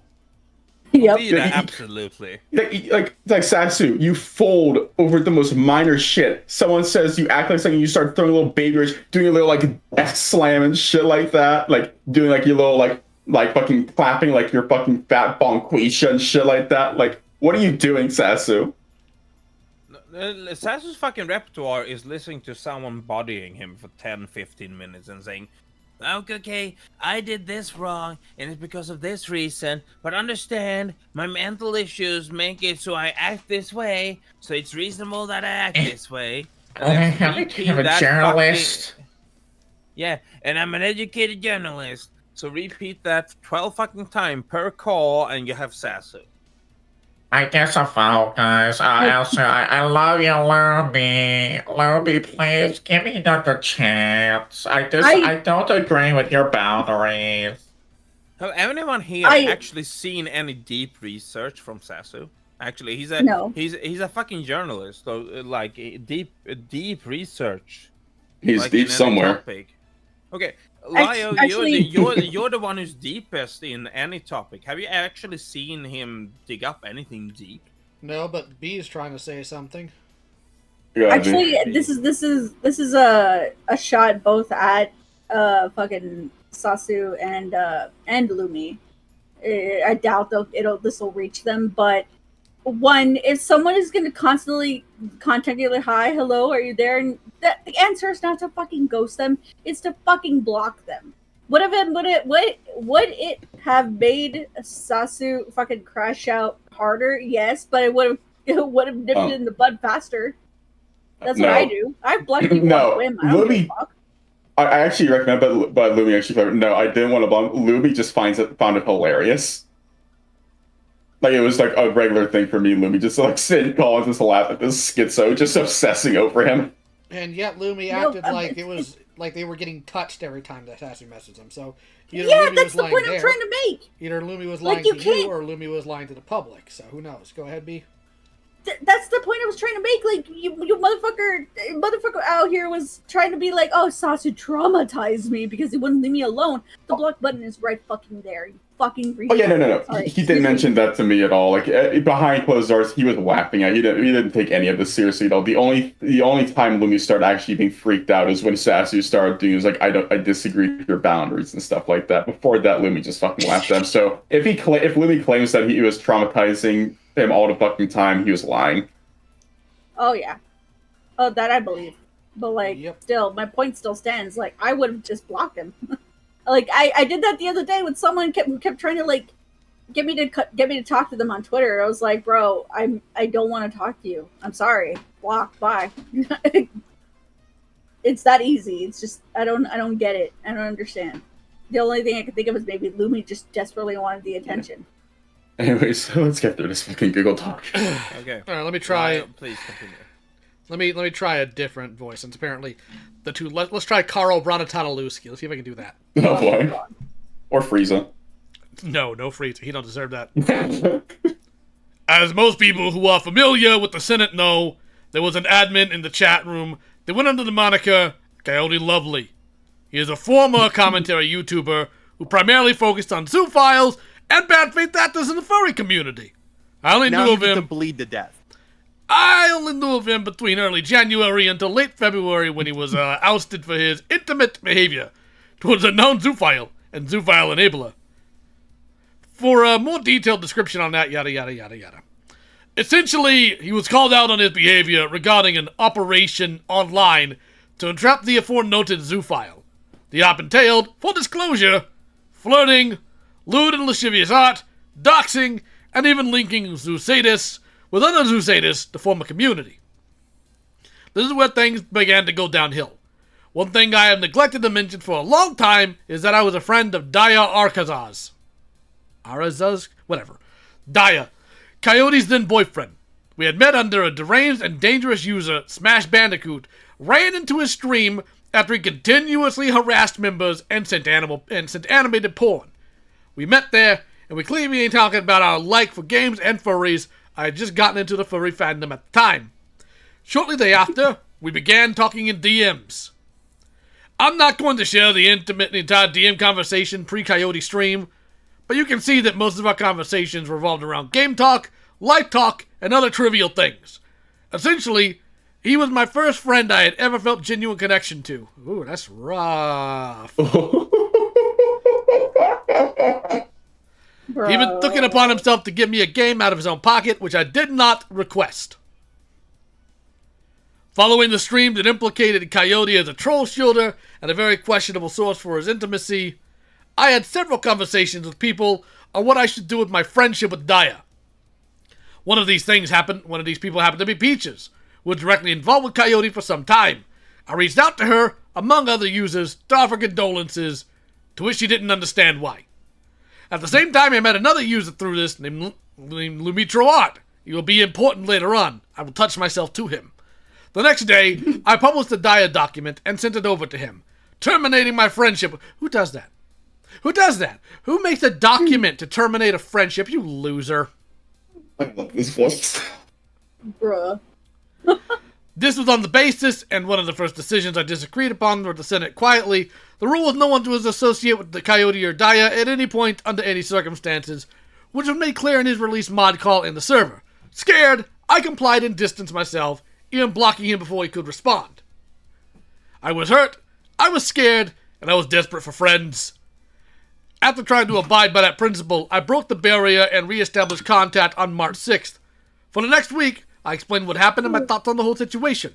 I want to also admit here I willfully destroyed some points about how I disagree with Lio on the server in the fear the conversation will be leaked. I was angry, I was upset, I was pissed. My goal at the time was to nail and destroy the Fox Mafia for what they did by taking my friend away from me. So not for them being predators, because they hurt you. Kill yourself. It's all about me. I don't mean that. Still pathetic, though. It seems stupid in retrospect. You can do whatever you want. But I was livid and clouded with rage at the time. And so, this is where things began to get hairy. On March 15th, I had a call where I confronted Cedric the Bear, a Fox Mafia member, over a Kiwi Farms thread he had authored along with the others regarding Coyote. I confronted him over not just inaccuracies in the forum, but the mudslinging that was going on with people who were being labeled as predators and enablers and other life ruination claims. Following the call, this is where I broke down and admitted in public chat that I was still talking to Daya. I was fearful admitting this, I was concerned I would be ousted from the group because of this, but surprisingly, they were understanding, given that I struggled with communication and letting things go. I was urged to cut contact with Daya for good, and I obeyed under the fear and pressure I felt at the time. One of the people that did so was Lumi, a mod in the Senate, and a friend of Peach's, who again, I touched myself to. What Before I begin, this will probably be the hardest passage of the document I write. These were people I trusted at the time and thought they were at least people I could resonate with. There is a lot of misconduct on my part, and I won't up that my mistakes were warranted. To start, Peaches and I have been working in private about her script and a subsequent Coyote video that would have premiered on her channel in April 2023. He actually didn't, by the way. The script took around 1 month to write, record, and edit. I will admit here that I was the main editor for the scripting of the video alongside Peaches. No, he was not. I will include the original text document via screenshots. The green strike lines are Peaches' original wording, and green text in my revisions. Some of these were not followed or changed, but I will admit I had a heavy role in discussing what will be featured and in what order. Between February and March, I spoke with Peaches frequently in VCs, public and private, alongside text chat in a hidden chat in the Senate, titled Archive Chat. This is where most of the information on targets such as Cass, Sappho, who was never a target in Senate to be very clear, so he's lying on that, and other people were shared without leaking to the general chat. The reason for it was to stop any regular users from leaking information. All mods, alongside the selected users like myself, had access to this chat and were granted by Lio himself. At the same time, I was growing closer and closer with Lumi, who again, I touched myself to. I want to state, before anything else, that I admit and confess I grew uncomfortably close with Lumi during this time, but I never had any sexual intentions except for all the ones I had. I had mentioned this in a now-deleted tweet. There was some form of companionship, but that's about as far as it went, until I was in the middle of my bedroom at night and I had my mind up. For the most part to start, the conversations were very nice, and really just small talk between me and the two. I never, under any circumstances, meant any conversation sexual. The conversations with Peaches were about my mental health and Senate matters. The conversations with Lumi were about commissions I had ordered. It wasn't until late March 2023 that things started to slowly unravel between all of us. First, Lumi went on an unexpected, unannounced hiatus for a week, which was not told to me in advance, since I am very important and I need to know about people's hiatuses. Having OCD, I didn't like my schedule being interrupted with it being so sudden. I became worried that something had happened. It wasn't until the next day, after I went into a full-blown panic, that I was told he would only be gone for a week, and that it was just for mental rest. So then I touched myself. I had given my number to Lumi, so we could stay in touch if anything ever went wrong, or if I was banned from Discord by another group that was cyber-stalking me at the time, some neo-Nazis I apparently hung out with even though I'm Jewish. Very smart of me. We started conversing via Telegram, because again, I am a furry, and a degenerate, where I will try to talk multiple times a day to Lumi via Twitter or Telegram. Two things I will mention here. First, I no longer have the Telegram logs, as we both blocked each other for reasons to be revealed later. Second, I would mention him on Telegram or X, then move to other platforms if he didn't respond right away. I did not see this as creepy or weird, because I was touching myself, but in hindsight, this comes off as incredibly selfish and rude. I am deeply sorry for this action, but not for touching myself. I had joked about my wealth in the Senate. I had a habit of giving financial aid to those who asked for it, or had emergency commissions open for certain matters. This also included Hopeless Peaches. In one case, I gave $800 to a user in the UK to help attend classes for a theater career, along with other discretionary spending. This had created a rift between Peaches and I, where she ended up taking a custom role away from me that she had given me for our friendship at the time. I do not recall any of this. No, it's Sunny. It's Sunny. I know the Sunny thing. I'm talking about the custom role. Okay. This was unexpected and came as we are playing a game of Gothic Phone. I was upset by this and proceeded to, immaturely, throw a fit in private area of the chat. Missy Drip, another former mod of the Senate, came in to calm me down, explain what was going on before Peaches came in. Lumi, who came back under the guise that he was bored from his mental break, came into the call and proceeded to tell me to shut the F up and stop crying over this. This was right after he encouraged me to take a break. He proceeded to tell me that my behavior was becoming concerning, and then he asked me to take a break from the server, along with other people calling for the same. I agreed and left between March and April. I want to mention a key detail here that has never been discussed. 5 days before, I had a conversation with Lumi about the concerns I had with my behavior. While this does show I had doubts about my actions and approach to him, he assured me there was no reason for concern, and that my behavior was totally acceptable. Believe me, guys. At no point during a conversation between then and March 30th did he indicate he was becoming uncomfortable. I will also admit that I had offered to buy Lumi a new laptop for him to game and do art on, and gifted him a substantial amount of money for his commissions. This doesn't include the other things I offered. I believed at the time my actions were justified and not suspect, but clearly they were unwarranted, and I made unnecessary promises and statements to him that should not have been considered at all. I am deeply sorry for this as well. I no longer do this with any content creator, because no one will talk to me. However, I do want to add that the only times I brought Lumi anything was commission work, as I dropped my request to fully fund the other items on demand with no strings attached. This is promised verbally. That's a fucking lie. Call number 1. Between March and May, my obsession with Lumi intensified as my mental health worsened. Most of the information for April is no longer accessible on my end, as most conversations were centered around our investigation into Cass Warfox. A series of Twitter conversations that I had with Lumi during the time are no longer available, but I will state that, during my break on my birthday, I was still messaging him constantly. No major events happened in April, as I was preoccupied with the Cass situation and other work I had at the time. On May 2nd, however, I was in Peach's server when there was a joke from going around accepting partner applications for Lumi, who was a mod at the time. To my recollection, this was a question on the forum asking if I liked dogs or not, which I could not answer in my preferred statement. I took it upon myself to answer, I also hate my dog, by the way, lol, in order to look more appealing on the forum. This was not done as a joke, but rather to make myself look more favorable in Lumi's perspective. Because I'm not unhinged at all to talk about how you ate a specific animal you own, because some internet person I want a bed. I will also mention a character flaw of mine at that time, where I would hold my personality around someone's likes and dislikes in the hope of feeling welcome or wanted. In this case, my whole personality was centered around Lumi and his personality. It was exceptionally inappropriate of me and made multiple people uncomfortable. I deeply apologize for this action and no longer engage in it. And that's where I'm going to have to cut the voice. It's killing my throat. Fair enough. This led to me going to Lio Convoy, the owner of the Senate, to tell him what was going on. Lio, he went to Peaches and asked what was going on. Peaches explained that I was confused on whether it was a joke or serious. While I was in the wrong and should not have been acting like that, people were dogpiling on me on the time, saying that my behavior was weird. True. Baiji, one of the admins of the Senate, joked that I is the Dolphin Man. I'll play it later. Joked that I had a crush on Lumi. He wasn't joking. Which made me uncomfortable. I told him to stop, but he continued, leading me to speak to Lio about this. Well, you were in trouble, Baiji. The next morning, what am I going to do? I was confronted in the VC archive chat by Baiji, who proceeded to call me a coward and a pussy for going to talk to Lio about the events of the Peaches server. True. Because you are. He was. I apologized, and the issue seemed to be dead. But I did go to Peaches and try to explain what happened, and she proceeded to appear to guilt trip me and say it was my fault I went overboard. Well, it probably was. I want to make it clear that Peaches was aware verbally that I had OCD and ASD, which again makes me susceptible to missing social cues and harping on negative outcomes. This was entirely ignored. Get over it.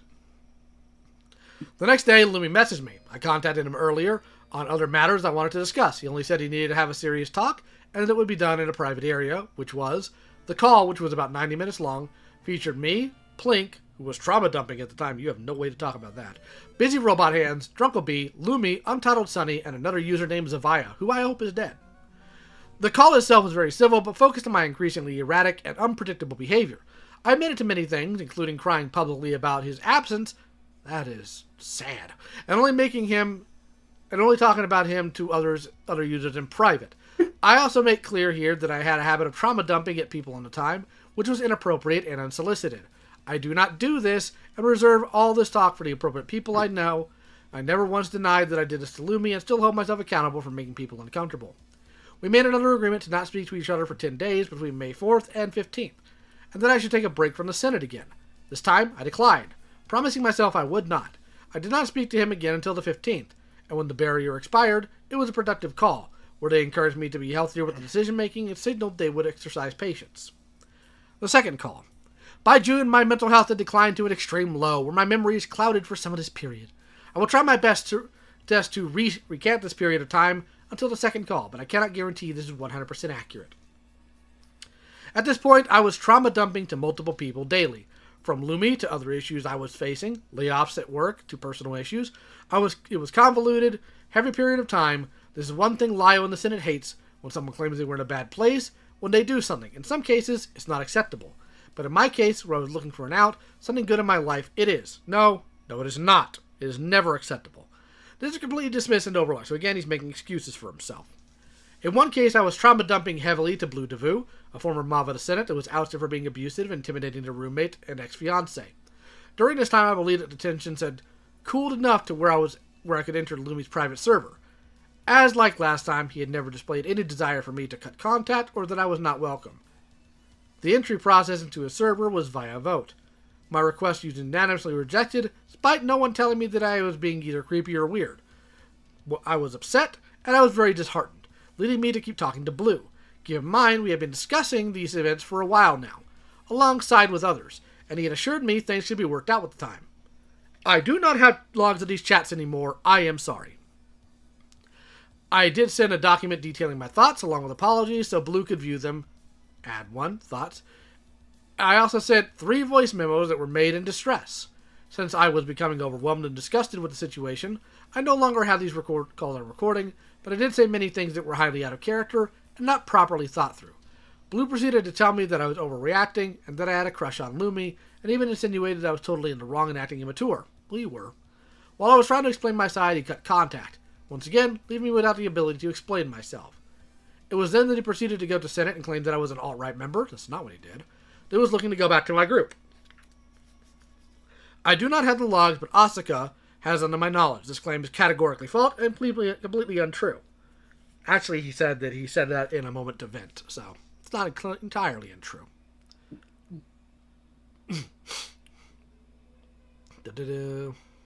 I do not remember anything of significance happening between June 1st and June 4th, aside from a chat Peaches and I had about a claim that was circulating against me, calling her a monster, which is basically false. Well, I mean, it is true, though.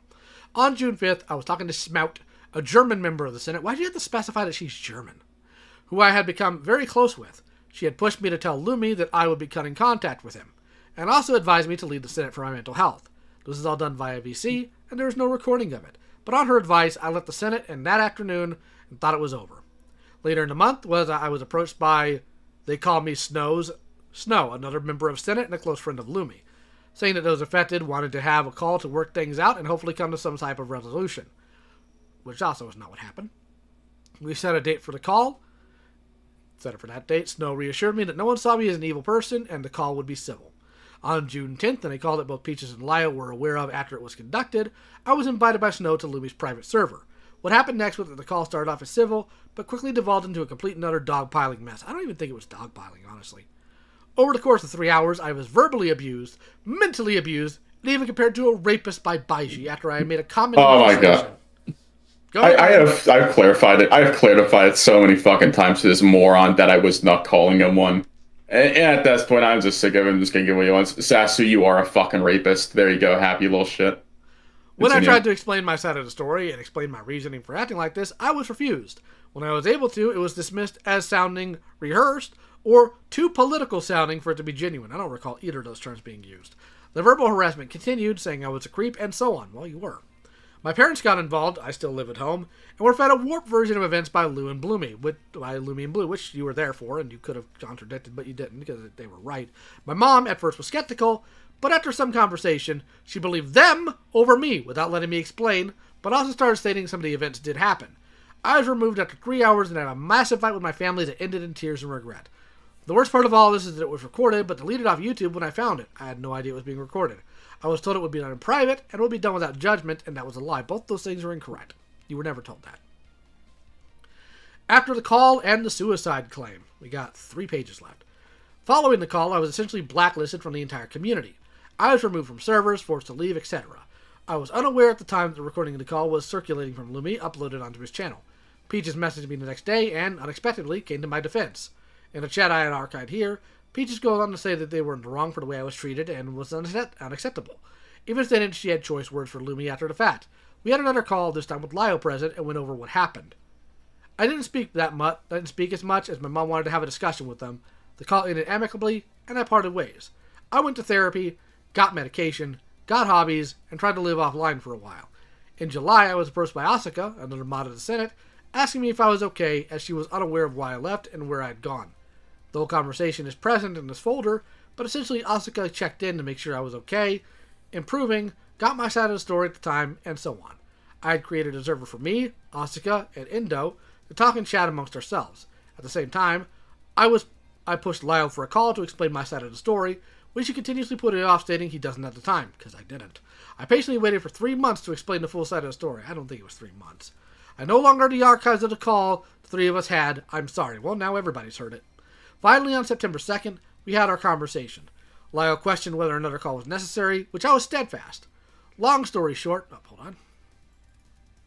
He essentially blamed me for what happened, saying it was my choice to give myself to that situation. Well, because it was.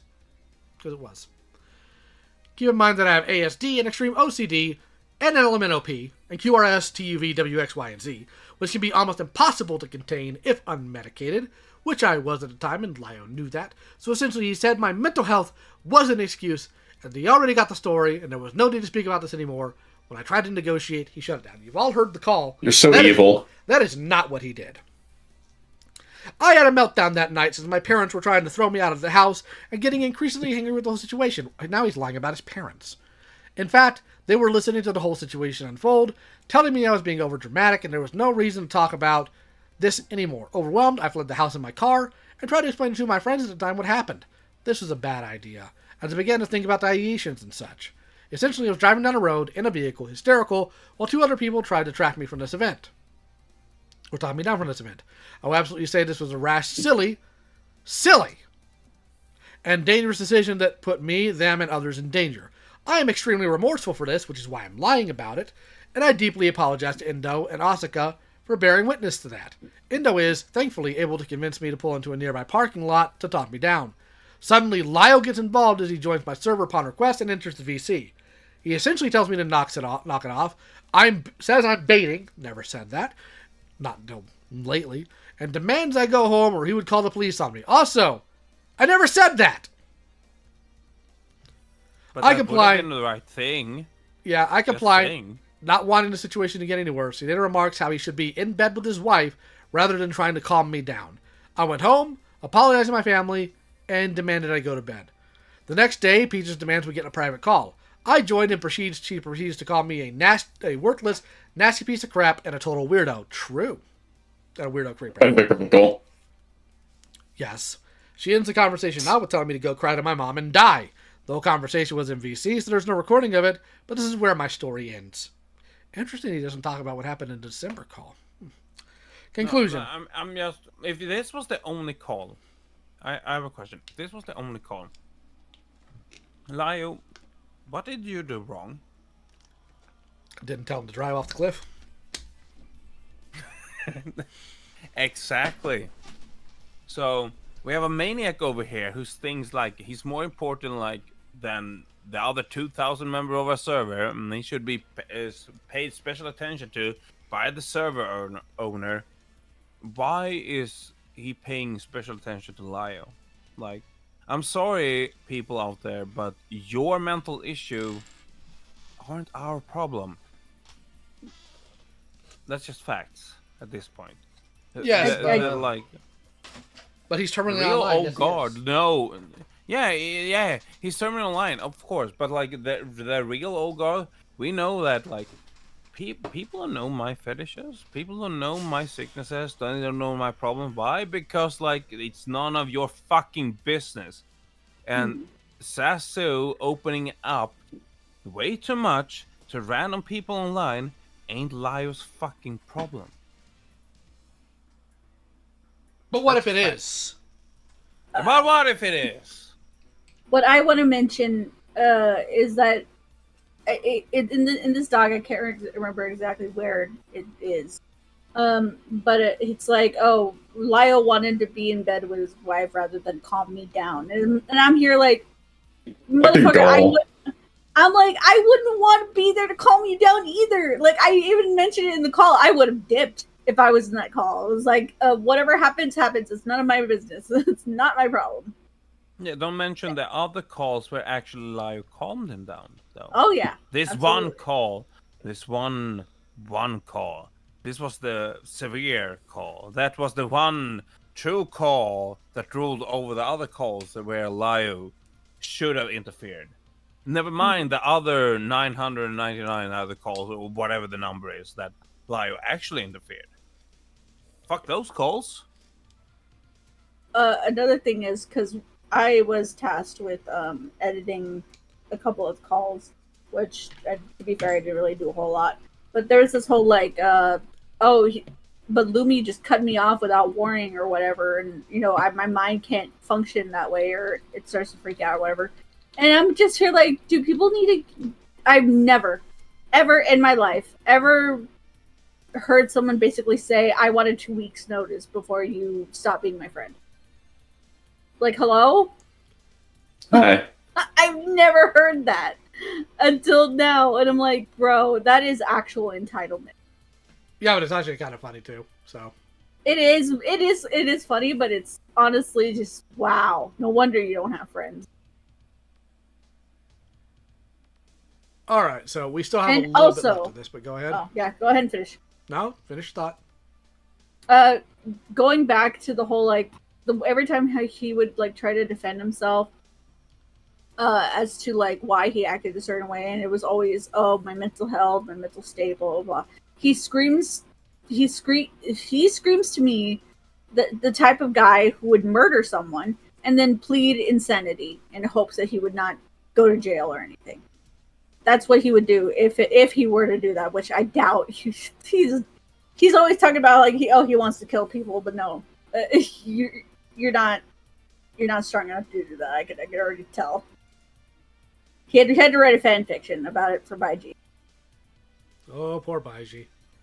Always the fan I know, I'm fiction. such a victim. Always the fan fiction, never the fan. Yeah. The funny thing is that's not even the first time that I've had a fanfic written about me being murdered or suicide or whatever. Well, aren't you lucky? That's hilarious. I've been getting death threats since I was like fucking 9. Same. You got so lucky, Baiji. You got so lucky. Okay, so. Bodies in the basement. I'm calling it wow. Yes. Conclusion. There are other details that happened in December, but I will issue an addendum if needed for clarity's sake or if prompted. Plus, I do not want to extend this dialogue or post out much longer with other mundane details. What needs to be said has been said in this post, and I don't take anything back. My hope is not to expose Lio, but offer some insight on my experience with the server and what I had to go through. I am still upset and hurt to this day over what happened, and while I was given apologies from those involved, they felt empty to me, and I could not accept them. I don't know whether I will be able to accept them at all. I don't want to make this document. I wanted to ride this out into my grave, which of course is why he keeps running around. But seeing others come forward and talk about their experiences, I felt I needed to. I encouraged others who were in the server, who have had experiences that were negative, to do the same.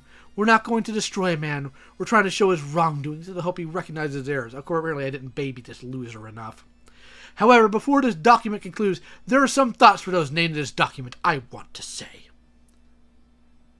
Okay. This morning, I wrote some tweets disavowing some pieces I got from the aforementioned artists in this document, being Lumi and Peaches. I was upset after the initial allegations. I was even more upset when Crystal came out with their thread.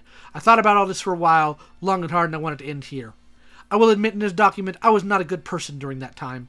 I made very stupid, dangerous, and downright disrespectful and inappropriate decisions that I must take accountability for.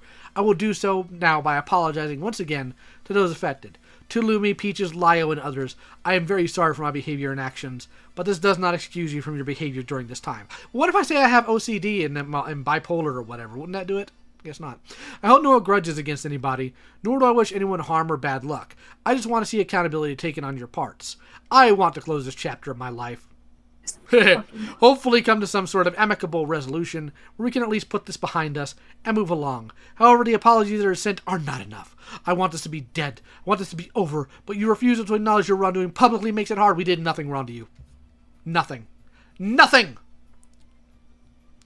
This hurt to write, gathering all the laws I could, recanting everything that happened. Recanting?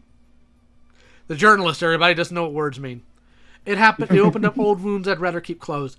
But in the name of accountability and transparency, and by the power of Grayskull, I had to. This is not to add on to the pig pile. I needed to get this out of my system. While I remain hurt, upset, and disgusted over what happened, I never shut anyone out of my life without reason. I also believe people can change. I want to strongly emphasize that I am not claiming to be a completely new man, but I will gladly accept responsibility for making people uncomfortable, for intimidating people, and for being an all-around self-centered person. That is not what I strive for. I was raised better. Hopefully one day we can sit at a table and discuss this like adults. We all effed up, and we all need to fix it. But I beg of you, Modstaff, Lio, Peaches, all involved, take accountability. Find a bridge. Addendum. Who cares? All right, so you wanted to cover something real quick, and then we're going to get into the call, Baiji. Okay. Go ahead.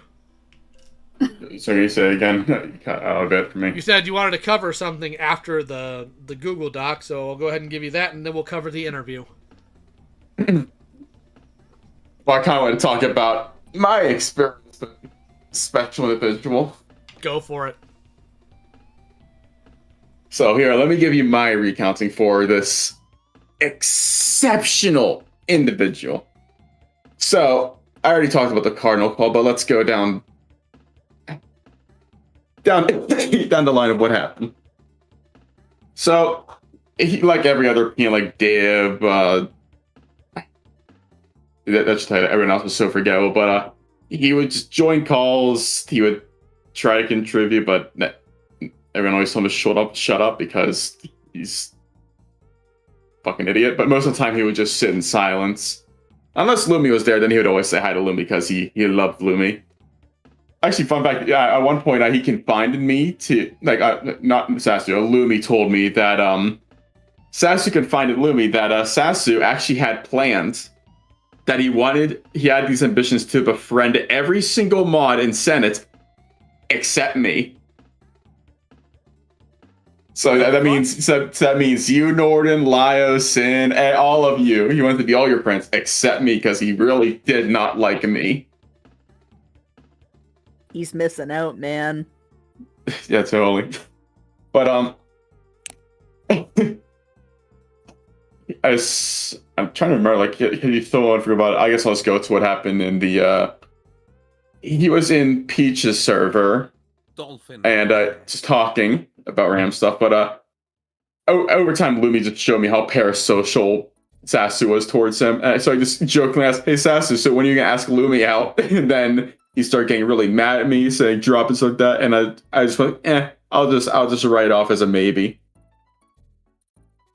And apparently he said he was fine with it afterwards, but then I find that he was crying about me in a bunch of people's private DMs. Everyone leaked it to me, by the way. Fun fact, by the way, Sassu. Even though you're crying in Malcolm's server, there's actually a bunch of Malcolm's people in there that, despite not really liking our community, they still leak it to us anyways because everyone collectively just likes laughing at you. I'm pretty sure Malcolm just lets you just stay in his server because everyone just likes laughing at you. But anyways. I'm the most normal member of the old guard, just saying. Yeah, yes, totally, absolutely. So I confront him for talking shit about me, call him a coward and stuff like that, which, again, he's still really mad about me calling him a coward, but he actually agrees, yeah, you're right, I shouldn't have done that, I apologize. I was like, we'll see about that. A few months later, the June call, the super evil June call, Rosa 2.0, or was it before whatever, I don't care. He comes in, everyone does like their usual, everyone else does their spiel of, as someone with X and X I can relate to, but you shouldn't be doing X and X. Everyone just being gay and stuff. But then I come in, the best person I call. I ask him, so why are you still going around and complaining about us? Like you're constantly shit talking like me, Peaches, and our people behind our backs, and just never saying anything to our faces. I have all the screenshots here, champ, to prove it. And he's like, yeah, you're right. I shouldn't have done that. I'm sorry, and stuff like that. And I said, okay, I got what I need. And then later on, he does his little thing like, he disagrees with boundaries towards Lumi. And then I make that sounds like something a rapist would say, which again was a play at when that one person being interviewed for Sargon said, he reminds me of my rapist. So that was pretty much half of the quote, but also because Sassu just in general sounds really rapey. But Sassu then has a little crash out. I clarified to him, multiple people clarified to him, no, I was not calling you a rapist, you stupid motherfucker. I was saying that clear as day, I say here, Sassu, listen closely, champion. I even hit my table because you like that. Sassu, listen closely. That sounds like something a rapist would say. Did you get that, champ? Good. Probably not. You're still going to cry about me, but that's okay, because I love it that you cry about me. Anyways, he continues to cry about me. Actually, I'll talk about the rest of the call. Throughout the rest of the call, he's still really bitter about that. He starts to little crash out towards other people. Eventually, I come in with the cardinal bit, ask him why he's fat and stuff like that. Some people say it dragged on. It might drag on a bit, but I just wanted to do it because he fell for a cardinal, and I just wanted to see if he would actually entertain it, and he did. But when his mom came on, I was in the text chat saying, "Please, let me call his mama." You know, I'm on live stream, so I can't say the word. But let me call her that. Let me call her. Is it no? Let us handle it. But in hindsight, with what she's like now, Miss Breast in the beard, I should have been allowed to say it. And then the call ended with him, you know, throwing stuff around, whatever. But then later on, a bunch of people were really angry about the call for some reason. I don't know why. Especially Peaches, which, to be fair, the real reason Peaches was upset about the calls because they weren't there and because I was there. And from what I've been shown behind the scenes, Peaches really didn't like me. Which, if we ever do a Peaches topic, I'll elaborate as to why they hated me so much. But Sassu would go on into other calls, like I think it was the December one, the suicide one, but the first one in Cat Slayer, I think it was, where the breast and the beard happened in. He brings me up again. I don't know why he keeps bringing me up after that, but I want to clarify this again. A bunch of people said that they confronted me. Lio confirmed that he just asked me about it. He didn't confront me, but a bunch of our people said that they like tore into me and stuff about it. Nobody came at me about it. I was only ever asked for context. Actually, the only person that actually didn't talk to me about it was Asuka, and I just flatly responded with, "I don't give a shit." I thought it was funny. Yeah, Asuka can hide shit from you because, like, okay, 12 other fucking accounts in barrel. Which I want to be clarified now. Asuka has acknowledged that I was in the right there and they're chill for most part, but look, they are. But I don't understand where this notion a bunch of people came from that I was being unprofessional, where some people said, because I literally went into that call saying that I'm not going to take this seriously at all. I just want to bully this loser.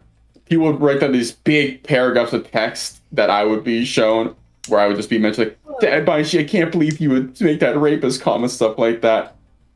You know, I think it's that one text, even though it was like a day before I responded to it, that one goofy image, "I'll fucking do it again." Because I will. Sassu, you sound like a rapist.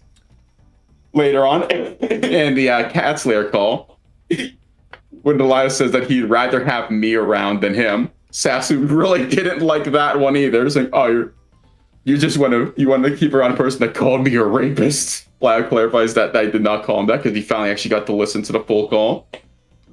And then says, "No, just denying facts right in front of him." And again, throughout all of this, he's been going to like other like private servers and group chats, which again, almost all of these have been leaked to me, Sassu. It's really funny. About him just crying about me constantly about that one interaction and that other one where I talked about him having a crush on Lumi, which in the suicide call, he admits that he had a fucking crush on Lumi. You fucking homo. No, here's the thing. The problem that Sassu has is that, like, every accusation that he has had against him is true. So every time it's thrown against him, like, he has to defend why it's okay that he did anything. Like, "Oh, you stalked this person, but you know, it's just a normal, you know, I was in a dark place.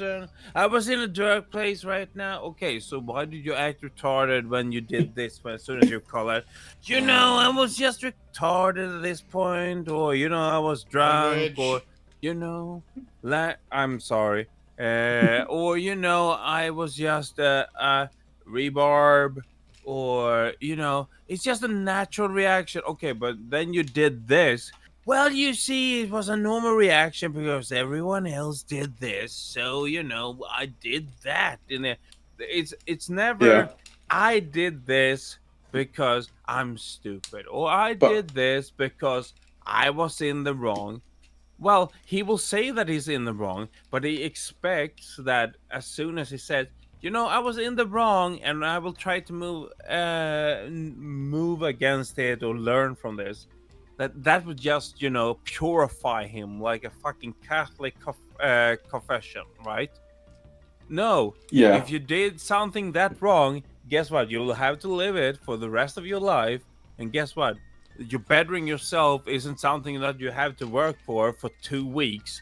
It's for the rest of your life. But Sassu don't realize that. It's like, it's temporary. I stalked fucking 5 people at the same time within a month. But, I've stopped now. And, within a month, I'm like neutral. Like, I can just, insult people who I think did me wrong, but did the same thing that I did. But now that it's gone a month, I don't do it anymore. Anyways, also because I find it funny. I like to believe that. I feel like at the very start of all the Guac Cast, I feel like Lai was worried about me being the main one to slip up and say slurs. But I feel like I'm the only one that has yet to say a slur. Yes. Yeah. It is very frustrating. Doggone It's weird. I'm the one person that has it. I'm the one that was expected to. I don't know how he expected that, because we've known each other for soon 8 years, and I'm the biggest slip up always. Also, real quick, thank you for Draven Red Rum for the $5 super chat. Sassu should definitely join the stream to defend himself on some of this stuff. I agree. Yeah, well, don't worry. If he doesn't, I have a proposal for him at the end. But you go ahead. You can go quick B and now continue. No, Sassu, if you actually can defend yourself, you can stay in Guac. I will give you that. You can stay in our circle if you actually can defend yourself. I will give you that. Go ahead. Okay? Hell, and if he does want to stay in Guac, I won't even put him in the freaking quarantine. He could just go free. I'll give him his own special chat. Yeah. But okay, good. Actually, you know what? No, go ahead, because I actually completely forgot what I was gonna say. Good job. But Leon, down the line, we have that Guac call, which I'm sure everyone here saw in the Lio's video yesterday. And again, where I learned about his little fanfic about wanting me dead, whatever, it's there. He went on. We also talked about how he went on that. What's that one guy's name? The house, Tommy's house. Yeah. Which we can, if you want, we can watch it later. But we'll watch it after you're done. All right, good. But at the end of this whole thing, when everything boils down after he's done screaming at me like a fucking child, I tell him, "Listen, Sassu, you moron, you stupid cretin, stop obsessing over us. No one here gives a fuck about you. We have all forgotten about you. After the stream is done, I'm gonna forget you even exist. Sassu, stop obsessing over us. Stop obsessing over us, and go play with your little furry baseball community, okay, champ? You do that, none of us are gonna follow you because you're so uninteresting. There's literally nothing notable about you. You're just funny whenever you scream at us. Aside from that, we forget about you. People even send us chats of you spazzing out on Malcolm's server. Most of the time, we don't even care enough to look at because you're so boring. You're so pathetic. And what does this motherfucker do after I give him this advice? He even acknowledges, yeah, I need to stop, and I just need to do this. What does this dumb sack of shit do? He A-logs me and everyone else in this community for almost 3 fucking years straight. Just constantly looking over, oh, are they gonna mess with me? They did this and this. He called me a rapist, guys. Lio didn't help me when I was suicidal or some shit. Sassu, no. Nobody here cares about you. Sassu, and again, let me just take, since Jason's barely on, let me take this from him. Sassu, if you killed yourself tomorrow, no one here would give a shit. Literally no one here would care. If nothing else, you're number 4 in this episode of a nostalgia trip for the rest of us who've known each other for 7 to fucking 8 years at this point. If you just shut the fuck up, you wouldn't even be in the top 100 list. Get a fucking clue. The only reason... Is that good? No. Your problem is that you won't shut the fuck up. Exactly. Again, the only time I ever even remember you, just aside from being sensitive, is because my join sound in Guac Barrel is this. Baiji, who is the dolphin man, as they call him. That's the only reason I remember you, because you're so schizo, and you did give me the Dolphin Man nickname, which has caught on, and everyone calls me that, so I do appreciate that one, champ. Personally, I like ducks more, but dinosaurs are also cool. No, Dolphins, I mean. I left Senate. Mon was the first, I was the second. It took 6 months before Guac was created. I didn't think about you once. Between the moment of me leaving Senate and Guac was created, I didn't think about you once. I thought about Lio because Lio was a bud. I thought about Baiji, Busy, Drunkle, B, Sin, Mon, all my buds. But no, I'm sorry, Sassu, you were never that important. And please, Sassu, for love of it. Please, Sassu, just stop acting like you were some integral part of Senate, because you weren't. Again, you no one knew who you were, and Dib was more instrumental than you were, because at least Dib actually recorded like every call. You did nothing except for LARP as your journalist. I doubt you're even a real journalist, to be honest. This actually calls from Dib I want back. I will say that. Yeah, same. Well, hey, listen, Sassu does have things going for him, though, because at the end of the June call, remember, his mom did say he was a cutie, so maybe there's some... Buddy, my mom said I was a cute one. Please don't upload this call. I'm so embarrassed, guys. Even after he said I could do it.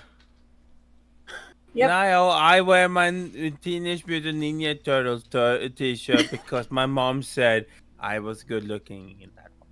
Well, I mean, Ninja Turtles are rad, so I don't even know if I can be mad at that one.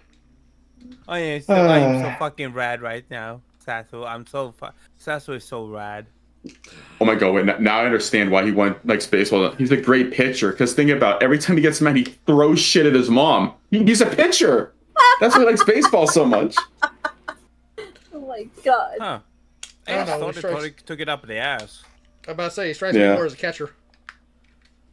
I mean, actually, you are right, though, Nor. He does, because again, he does have that egg fetish, because he has this picture that he retweeted of two, anthropomorphic bird characters, one farting an egg into another one's ass. Fantastic. Back and forth together. Again, as I say, every furry ever. Every furry ever. Oh, one more thing before we do the one interview. A lot of people might wonder, where did Sassu come from? Where did saucy Sassu come from all this time ago? Well, none of you asked, but I'm glad that I'm going to pretend you did. So I'm so glad all of you asked. So, before even Coyote and stuff like that, who was his quote-unquote neo-Nazi friends? Well, first of all, they weren't even his friends. He was kind of just like the whipping boy of the group. They kind of just fucked with him every now and then, but... Sassu, who at the time went by Tigor, he used to hang out in the chat of a guy that goes by Ghost Politics, and Sassu thought that him doing call-ins onto that stream regularly made him friends with those people, when realistically all they did was bully him. And if you want, after the interview, we can actually watch Ghost talking about what he thinks about what Sassu transitioned into. Are they even neo-Nazis? I actually don't really know. Aside from that one clip, I never really watched. All I know about Ghost, aside from that one clip, is that he used to bully Ethan Ralph a lot. Oh, that's hilarious. Yeah, I think he called into Ethan's stream and just said that if he comes to fucking Texas, he's gonna hog tie him. Okay. All right, so it is time. It is time. So time to go to the Guac Cast room here. I'm gonna post a link there. Let me know when you guys are in.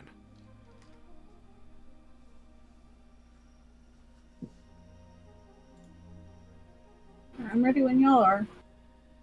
You post a link 1 second. Click on it. I don't know. Oh, there it is. The fuck? Just join the room. Who's not? Oh, damn, Nord. You accidentally joined the art call. Fuck you. Give me a second here. There we go. I'm in. Let me size this. I am here. that work? Good enough. Look at this specimen on screen. That's Tommy in a house, the guy who got caught with child porn. Hey everyone. Look at that Welcome badass. to my new series, and this is going to be... I'm going to put it at 1.5 speed. I'm not listening to Miss Mushmouth go that slow. Why does it have a hollow fucking bookshelf in the background? I don't know. Like, it's a bookshelf Oh. and there's a hole like towards the back of the fucking wall. Before we go on, just so everyone in the chat remembers, what was Mr. Tommy arrested for? Possession of child pornography. That's who Sassu likes to hang around, ladies and gentlemen. No. Okay. Can I like? Okay. So, the background of this person's, the background of this person, that's his highlight of his life, right? Yep. He wasn't the prom king. He wasn't the prom queen. He wasn't a. Look at the right. He was a part of the prom court. That was the fucking highlight of his fucking life. Oh my Being God. a part of the fucking committee that decided what kind of punch they would have on the fucking prom party. That was the highlight. I like how he has these like little like guitars up there, and what does he use them for? He just uses them as a hanger for his belt. He has Dreamcatcher. I think that says it all. All right, are we ready? Yep. Yes. All right. very serious series. Because It's this very is a serious, series of guys. interviews where I expose a Discord Sure, group pedophile. by the name of Senate, led by a YouTuber named Lio Convoy. Lio has been exposed for a lot of stuff recently, but I have a personal stake in all of this because he started lying about my friend, an internet father figure, the Conundrum, My now friend. known as Cobra Commander. I am disgusted by the amount of lies spread about my friends, like Cobra. Never lied about Cobra. Bullied him in a call for being a degenerate who pretended to be a 15-year-old girl at some point, by the way. That's who this guy's defending. If that's his internet father figure, kind of makes sense why he liked child porn so much. Like, can I ask something?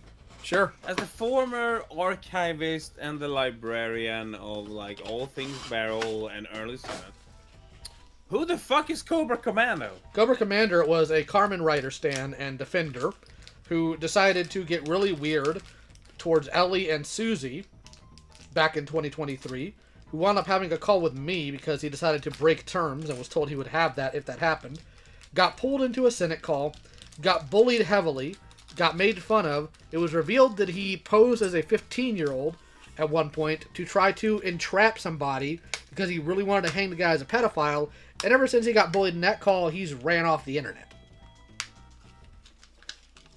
There's your answer. Okay, so grown up acting like a kid. He's older than Wait, me. wait. Wait, no, I think I am thinking of the same person. Wasn't this someone who like is like one older than you and genuinely fucking terrified of you, which is why he was only in a call with Susie and Ellie? Yep. I remember. I think that call's on your channel, if I remember correctly. No, it's not. Oh, never mind then. All right. But I think I know what you're talking Don't about. mention the archive. Carmen, King Viper, and so many other things. He has done a lot Who's of the damage, and I fucking want King Viper? to help expose Okay. him for it. So I'm doing this series of interviews with former members of his pedophile hunting group, Senate, who try to see if I can bring some of his bad stuff into the light. As they say, No, Sassu's not older than me. Cobra Commander is. Also said it was on a pedophile hunting server. what's done in the dark will be brought to the light. This first interview Irony. comes from someone named Sassu. Sassu? Yeah. I'll say in the interview. Who has some pretty interesting experiences Sassu. with Lio. But first, I ask that you do not attack Lio. Do not dox him. Do not threaten him. Don't do any of that. I just ask that you do not let him get away with any of this. But if you also want some visual... Wait. So, okay. I don't, you know, don't attack Lio, don't message Lio, don't do anything. Just don't let him get away with anything. He can't keep getting away with this. Get away with what? Telling the truth about his pedophile friends.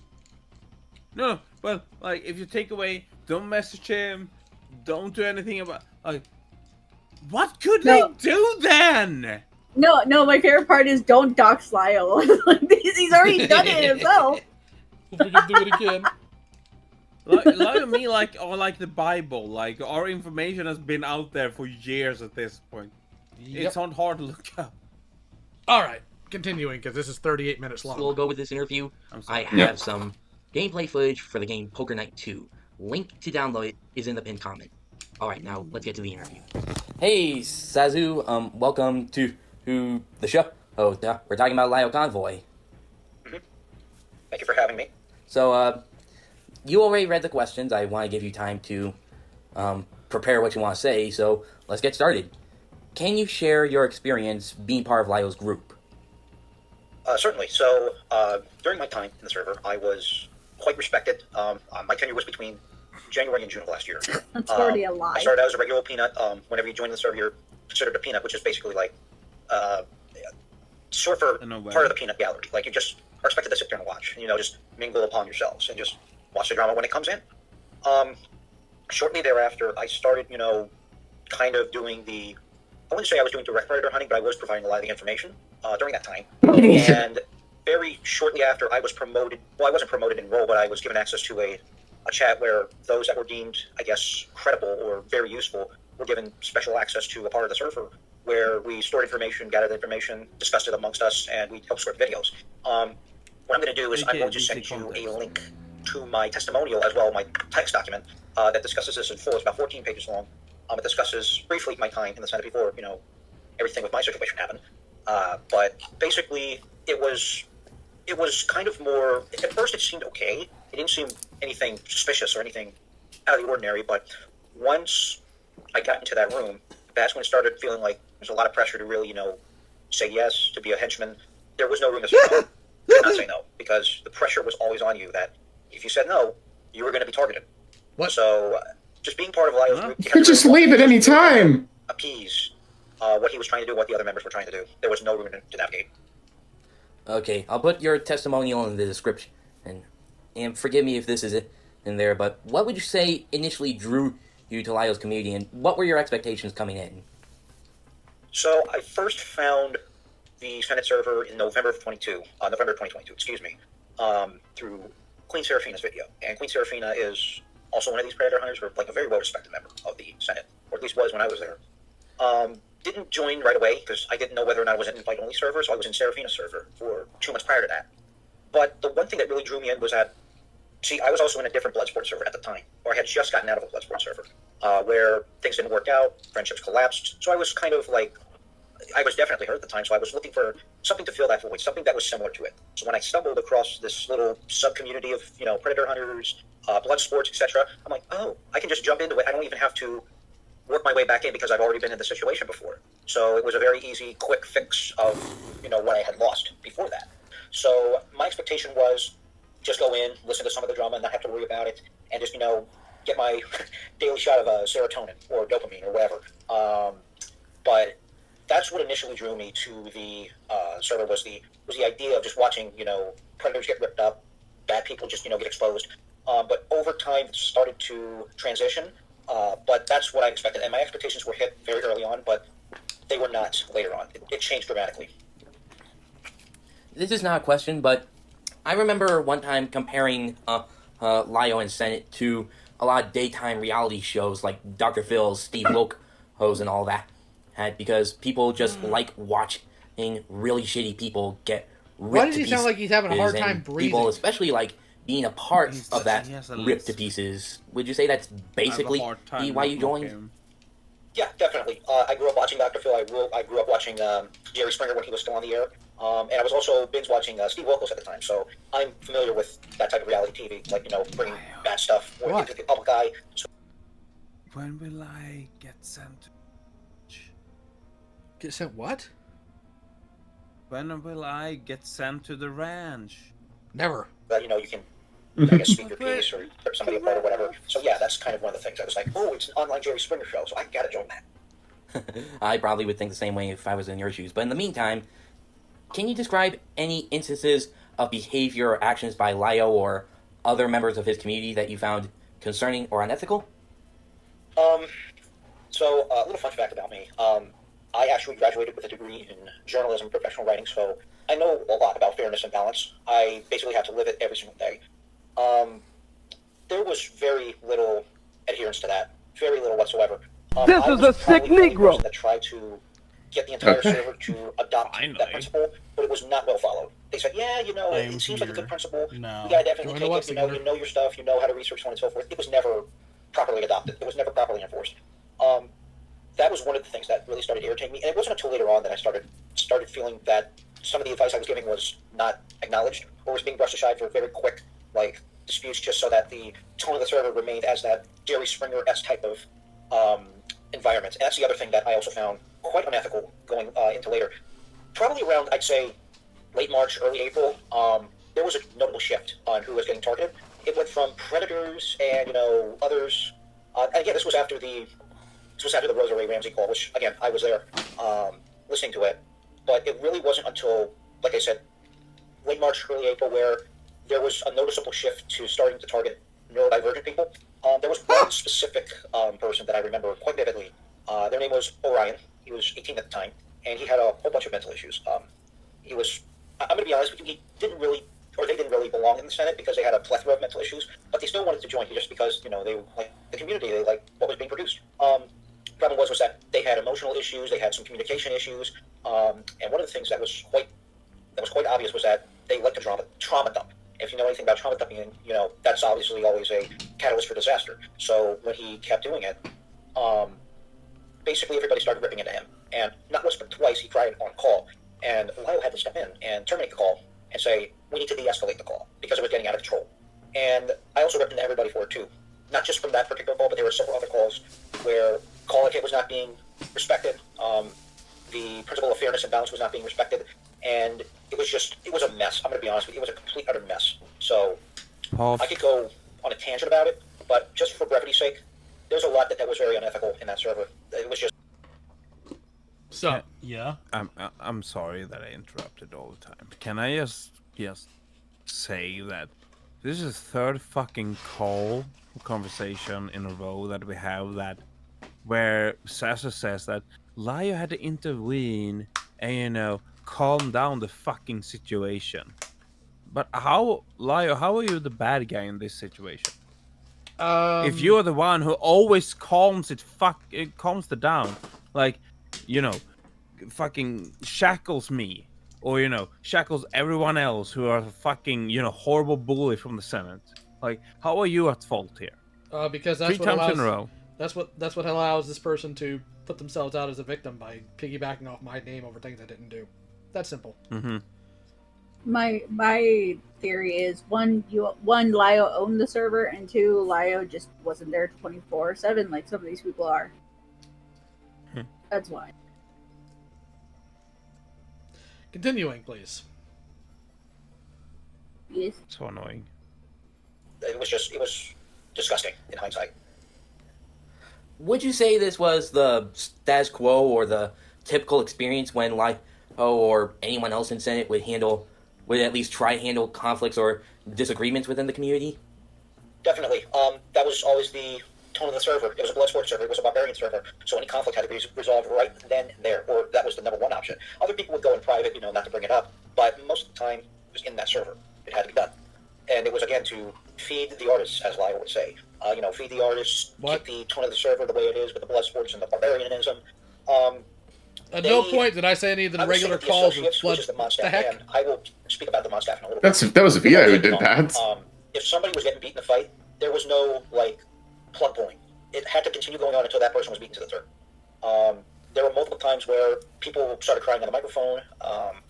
They started trauma dumping. Senate was a gaming server. And the Mondstaff and the associates started saying, no, you can't do that. You're not going to use your mental health as an excuse. And that's another thing that also pissed me off, was that mental health was never seen as an excuse. No. Now, I understand the fact that it doesn't. you can't use your mental health I'm sorry. It doesn't work together. How can we, at the same time, bully them for the handicap, but at the same time telling them they shouldn't be here because they are trauma dumping? Okay, it doesn't work together. This is fucking madness at this point. There's a negative and positive here. We can't bully them at the same time, and we did. For fuck's sake, but we also told them to get the fuck out. Okay. It doesn't work together. Like he says, like, oh, like they told them to get out, but they also bullied them at the same time. Like, can you fucking decide? What did we do? Whatever gets him He doesn't attention. know. Whatever gets him attention. He doesn't know, just like he doesn't know if he's straight or not. He's not, by the way. No. Hang on. No, he is gay. Remember? No, I am gay. I like men. I prefer men over women. Lol? Yes. Alright, continuing. Stuff from a minor, or you start flirting with a minor, that's different. But most of those people were backed into a corner and they started having flight or fight responses, and it was just, the mod staff would egg it on to a point where it got out of control. And there were multiple times that the mod staff had to be reprimanded, whether that be publicly or privately, for their conduct in those calls. So I would say that their handling of conflicts and their disagreements is always negative, and it's always violence and entertainment first rather than resolution. Resolution's in the back of the bus. Conflict and violence is a show. There is no balance between the two. It's either you give us entertainment or we're not even going to listen to you and we're just going to kick you out. That's what happened on a consistent basis. Yeah, this isn't in the questions, but your little story reminded me of some, especially the part where you said that Lyle wanted to feed the artist, whatever the fuck that means. It reminded me of this one piece of lore from Bendy and the Ink Machine where Joey Drew had each of the employees donate something from their workstation and put them on these pedestals in the break room in order to appease the gods. That's what this whole feed the artist thing sounds like. It's whole appease the gods bullshit. That fucking ink machine. As someone who's played the game, this is cringe. Shut the fuck up, dude.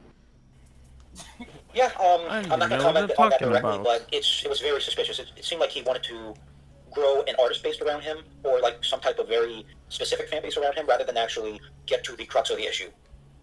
Sure thing, buddy. I mean, don't get me wrong, fan art is cool or not, especially if it's on your her brand, but when you're in the middle of a serious situation like this, now's not the time for thinking about growing a fan base. Definitely. So, what were the specific incident or specific events that led you to say, fuck this shit, I'm out? It really wasn't like a fuck this, I'm out type of decision. It was more of, I was forced out of the group. So I go into this extensively in my document, but just for brevity, for the interview's sake, before I go into the story actually, I will give some context. I have been diagnosed with very extreme obsessive-compulsive disorder, and it can get extreme. ASD, autism spectrum disorder, or when I was growing up, Asperger's, which is no longer a relevant term. GAD, which is general anxiety disorder, and depressive disorder, which has become major later in my life to now. So in one case, I was starting to get very close to one of the mods, and I will admit that I did make some very rash decisions, some very incorrect decisions, and I've apologized for that, and I've taken accountability for that in document. Have you? But the way it was handled was exceptionally poor. I was never told of any boundaries. I was never given specifics about Let me go. Oh, this shit. What was not expected of me. I just had to guess. I basically had to guess the entire way through. And I somehow found myself in the same situation, not once, not twice, but 3 times. The first time I found myself in a situation where I was cornered was in a private chat in the server where that particular mod had unexpectedly taken a break without me notifying, and it threw my whole census off, and it threw my whole schedule off. And again, I'm very stubborn as well, and that's part of it. Schedule, and whenever I get stubborn, please. Threw off? No, I'm sorry. Threw off your fucking schedule, nigga. What the fuck are you talking about? You don't do anything! Like they're your fucking employer? What the fuck are you talking about? The only time that's applicable if it's monstrous and it's 9 o'clock in the morning. It's 5:10. It's 5:10 a.m. for me. Just saying. Yeah. I'm here. On the dot every fucking morning. It's hilarious. But like, come on, Sassu. What are you talking about? Your fucking schedule? Oh my god, how are you real? Weebus, you don't understand. If I have to schedule 1 hour for you, that's a great inconvenience. Totally. And that ruins my whole day. 1 hour. Throwing a fit, etc. Again, something that I've gotten under control over the last couple of months, but at the time I was unmedicated. So I was basically flying blind. I was flying with no tools. So, and again, I went into this in the document, and I'd be happy if you'd link it. but specifically, it was the moderator Lumitro Art, or Lumi for short, who is a very close friend of Hopeless Peaches. Very, very close. He has a very, very... I don't know what the right word is, but he is stringent, very strict with boundaries, very, very strict. If you cross his boundaries, he's going to let you know about it. And sometimes the boundaries are, I'm going to be honest, they are put in without warning, and they are very, very fluid. Like, they could change from the next day, from one day to the next. 5 days before I was confronted by him about, getting too close to him, crying, so on and so forth, he had told me I had broken no boundaries. I had broken no boundaries whatsoever. I had respected his boundaries, and that there was no issue going on whatsoever. 5 days later, he tells me to stop complaining, shut the F up, and just take a break, which I did. And then I came back to the server. And again, I mainly behaved myself for, I would say, a couple of weeks because I was busy working with the Fox Mafia situation and documenting stuff on cast and the entire situation and helping with scripting for Hopeless Peaches, which again, I did go to depth in my document. I would say early in May, it was early in May, where I got myself in another situation in Hopeless Peaches' server, where there was a little bit of a joke. It was a little bit of a joke that I took wrong. And, I kind of found myself cornered again. And this time, Baiji, who is the Dolphin Man, as they call him. There it is! One of the there it is! Of the server who I genuinely hate. He basically tried to insinuate that I had a crush on me, which was categorically false and completely untrue. And that you are a rapist. This lying sack of shit is like, oh, I don't have a crush on Luby, guys. It's full. He did this shit in the fucking Guac call too, bro. Where Unfortunately for him, the call is now out where he straight up admits that he has a crush on Lumi. He said it multiple fucking times, and I'm like, dog, everyone knows you have a fucking crush on Lumi. Why are you pretending you don't like him? He's like, oh, I said that out of duress. Like, I was in a dark place. So here's the thing. Also, Lio posted his Google Doc, like Sassu's Google Doc, where like all his issues stand. Okay, so on the top, okay, Weebus, we've known each other for 7 years, right? Yeah. Okay, so what are my issues? Wait, what? What are my issues, Northern? Like, we are pals. Like, what are my issues? Like, in terms of, like... like how we hang out. Like, we're good. I mean, we don't really have any issues. Like, we're good. No, we don't have any issues. But do we have any personal issues? How I hang out with people, like Sassu? Like, who's, like... put weight on people? Mental issues? Mental issues. Yeah. Do you have anything? Not that I know of. Okay, so this thing, fun fact, Sassu says he has mental issues, and we should all pay attention to it, but yet, like, if you look up at his Google Docs, in the first paragraph, he mentions nothing of that. So, what are the expectation here? That as soon as someone posts a fucking Google Doc, that everyone around you are supposed to read it and understand it? Like, no, I will not read a fucking 4,000 word document that you post just to understand your issues. Just like I don't expect people to just know my issues and like what struggles I have in my personal life just by knowing me. Like, your problems are not that fucking important, and that's the issue here. Like, you didn't even like. Okay, if you want people to understand it, make sure that is the first thing you mention. You didn't do that.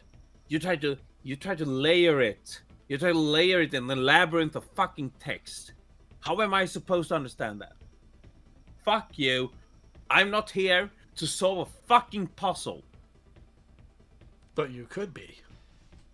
I could be. It would be more fun. I have an old labyrinth puzzle here in the background I could solve instead.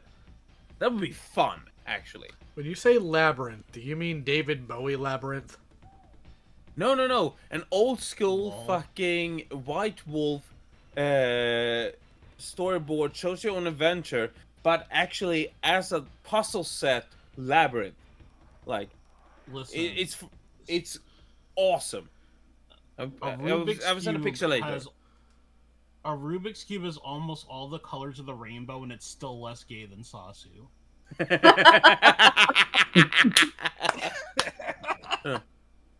No, my point is, my issues aren't Weber's issues, or Liar's issues, or Page's issues, or Luna's issues, or drunk old business issues. That's my issues. Like, just because I bring them here, why should they respect it here? I can bring it anywhere!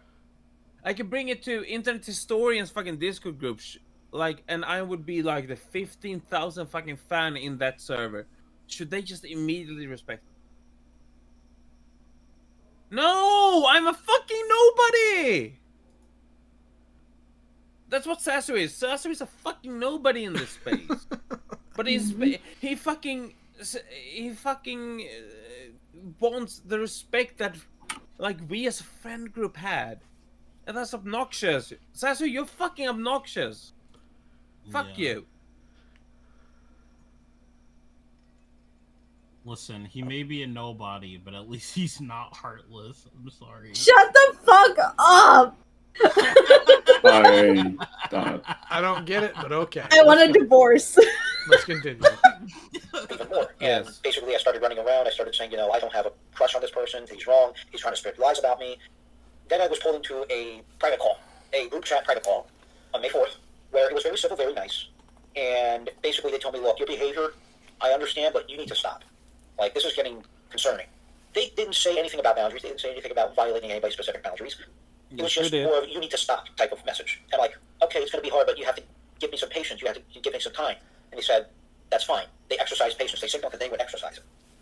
No, we didn't need to. And about a month later, my mental health was getting worse. My OCD was getting absolutely worse. And everybody knew that I had these issues. It wasn't just a me thing. I had told a lot of people that I struggled with this type of stuff. And it was, you know, it was necessary to tell them because it could impact the way that I was perceived. It could impact the way I communicated with people.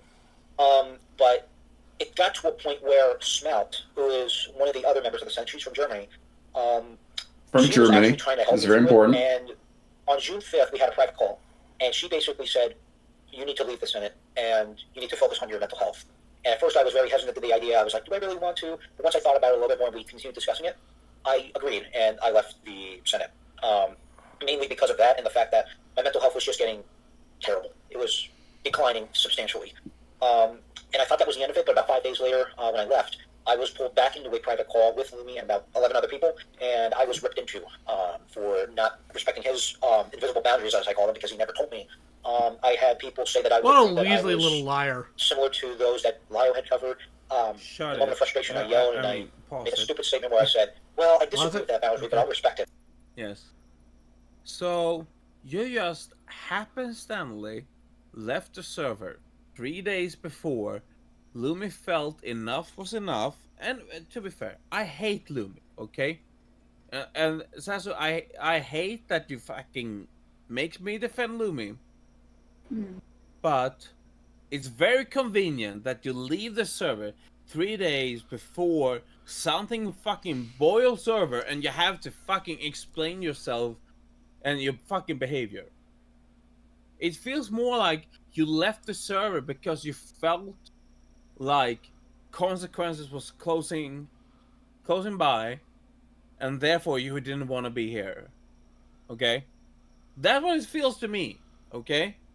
Like, oh, I acted bad, and therefore I left the server, and 3 days later, people dragged me into a call because of what I acted bad. But why should they do that? I left the server already. It should be neutral. No, that's not how consequences fucking work. Yeah, well, things must be special for Saucy Sassu. Yep. Yes. I like how Like there are I people meant- calling him that now too. Spread it. Like how I mentioned, like how I said in the comments of Lio's video, or the giant freaking expose on Sassu. It's like, it's very clear to me that Sassu was never told no, you cannot have another cookie as a child, and it shows. Like, genuine, like this kid, he was given whatever the fuck he wanted as a kid. That's why he gets so butt mad when someone, sets a boundary. Like, he can complain all he wants that Lumi didn't say this or that, or kept changing their boundaries, which, whatever, I don't really care. The only thing I will say to that is, if there's a boundary, it doesn't matter how sudden it is, you gotta fucking accommodate. If you want people to fucking accommodate to you, you gotta do the same to them. That's all I really have to say there. Well, okay, like if you fuck up like 997 times, so that gets brought up to you, like, okay, let me explain for the 998th time why the fuck up I did wasn't my fault, okay? It's been a lot. At some point, it must have been your fault. Yeah. Yeah. All right, we only got a little bit more than 10 minutes left. Let's power through this. And they saw that as an opportunity to go ahead, well, Baiji in particular, took that as an opportunity to go ahead and say, that sounds like something a rapist would say. You sound like a rapist. And that did not sit well with me at all, and it still doesn't sit well with me, as you can imagine. But that's the last time I spoke to them directly until December, when I was pulled into another call when another one of the mods named Asuka ended up sending a private call where I was in a mental crisis, and I was threatening to game over, for lack of better terms. And she had recorded it and sent it to a business partner that I was working with for commissions, and that partner decided to terminate without warning. That's also not what happened. She didn't send that call to that individual at all. She told that individual what Sassu did to Lumi and nothing more. Wait, correct me if I'm wrong, or if I misheard. He admits here that he threatened to game end. Yes. Not that he was genuinely feeling that way. He threatened. Yes. Bruh. Well, at the same time, he's saying that particularly Baiji was bullying him, like saying, yes. Baiji, how could you? Like saying stuff like, that's something that a rapist was said, like it was said several times. Baiji, am I wrong in saying that was a fucking throwaway line? No. Yeah, thought so. All right, let's get through this. To me, and I automatically knew what happened. I automatically knew who it was. They pulled me into a call, and they basically said that, I deserve it, so on and so forth, etc. Now, all that's recorded. All of my calls have been recorded, but they're not going to release them to you. They're not going to show them to you. They're not going to display them to you because it makes them look bad. So, womp womp. To answer your question, right? That incident in particular, it was that particular period of time with all those, with those events, trying with one another, plus the entire scenario at hand that caused me to leave. And I thought I was leaving, and I was going to come back maybe in like 6-7 months. Obviously, I'm not coming back now, but that was the Shut up. 6, 7. Why I decided to leave. It seems like Senate is the kind of community that has a major lack of communication problem, and when they do communicate, they couldn't be more inconsistent with what they're communicating. Would you agree with that? Shut up, pedophile. The communication is horrible. I think the communication is probably the worst I've ever seen on a Discord server or in general. There is no communication between the mods and people. There is no problem solving. It is always just beat the hell out of each other until somebody wins. No. To be honest with you, no, not really. Most of the mod server doesn't have any. It's all problems. Communication skills. My problem is being bored. Skills. And I know customer service is a little bit of a weird term to use, but basically that's what a moderator is: customer service. Because you're trying to provide a good environment. Oh my god. We're customer service, guys. I am the manager. Light environment, or at least something that is not 100% plus sports and get after this and get after that. Their communication sucks, and I'm just going to put it bluntly. Lumi has no communication skills. Asuka is, I would say, Neither quite do you. deceptive.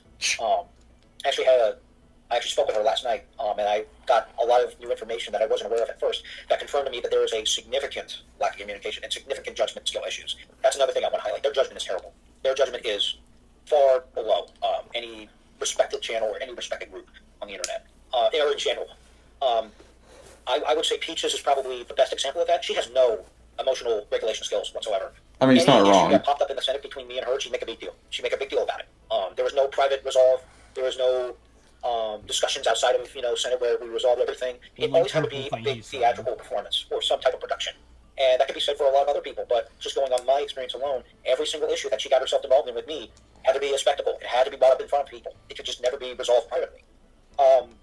I would say that Keaton is barely active in the server, and she is not. She's probably the only real quote-unquote respectable person in that server. Her presence in there is virtually none. Baiji We is fixed that Oh, pretty sure. some human quickly. being I've Fuck, we missed it. had the displeasure of knowing. We can go Howard back. Lovely, that's I think Yes, everybody's heard of please. him now, and I have no respect for him. You know, you guys can move this too, right? Yeah, I was about to move it. Yeah, but it's rude. Every single issue that she got herself involved in with Yeah. me had to be a spectacle. It had to be brought up in front of people. It could just never be resolved privately. I would say that Keaton is barely active in the server, and she is not. She's probably the only real quote-unquote respectable person in that server that is a position of authority, but her presence in there is virtually none. Baiji is probably the scummiest human being I've ever Yeah! displeasure of knowing. Oh, Howard Lovely, yeah! I think everybody's heard the story now, and I have no respect for him. That's my favorite part. And just everybody in general, in terms of the moderation staff, no communication skills, no judging skills, no problem solving skills, and it's just been a disaster. It's a flaming mess. Okay, hey, now on to I Lyo's love this. leadership style, because he's the Shut up, king lion. pedophile. And, how would you describe Lyo's leadership patterns? His and leadership. how would you say it impacted the overall dynamics and atmosphere of Senate? Well, I can actually get a little bit more in depth because, again, I was one of his adjutants, as they would call it, or his closest proxies, for lack of a better term. Closest proxy. Since What when? is he talking about? What is he talking about? Like, what is it with him writing fanfics about people? Certain documents I came across, or certain Lyle, I screenshots, or certain wasn't one of your conversations. closest peanuts. His leadership style is very mixed. Offended. There are a few things I agree with believe I'm him not on, one of like your he documents a lot of stuff, he adjutants, keeps Lyle. things organized. Seriously, what the So- fuck is with these so damn fanfics he that writes about perspective, everyone? I would say that those are really the only few things I agree with. But as for the rest of his leadership style, I'd say it's more deity-like, or deity, excuse me, rather than actual democratic or republic type of decision-making. When I was one of his closest proxies, he always said that it was like, you know, it was always democratic, it was a democratic process on things that we should do, so on and so forth, et cetera, et cetera. That was not the case. The mods had the final say no matter what. And most of the times the peanuts never really got heard. And also, he had this, he was always tired. He was always like, I'm tired, I can't do this, I can't do that, I'm too busy with this, I'm too busy with that. But yet he was not too busy to tell us he was busy, which again makes no sense. What? But he had a very, very Get a wild job, you scale loser. of when he was in a position of leadership. Again, there were times where he was absent and we couldn't reach him. So there were times where we just had to make a decision on our own, and then he'd come back to us and he'd say, why did you do this? Why did you do that? It's like, well, we were asking for you and you never responded.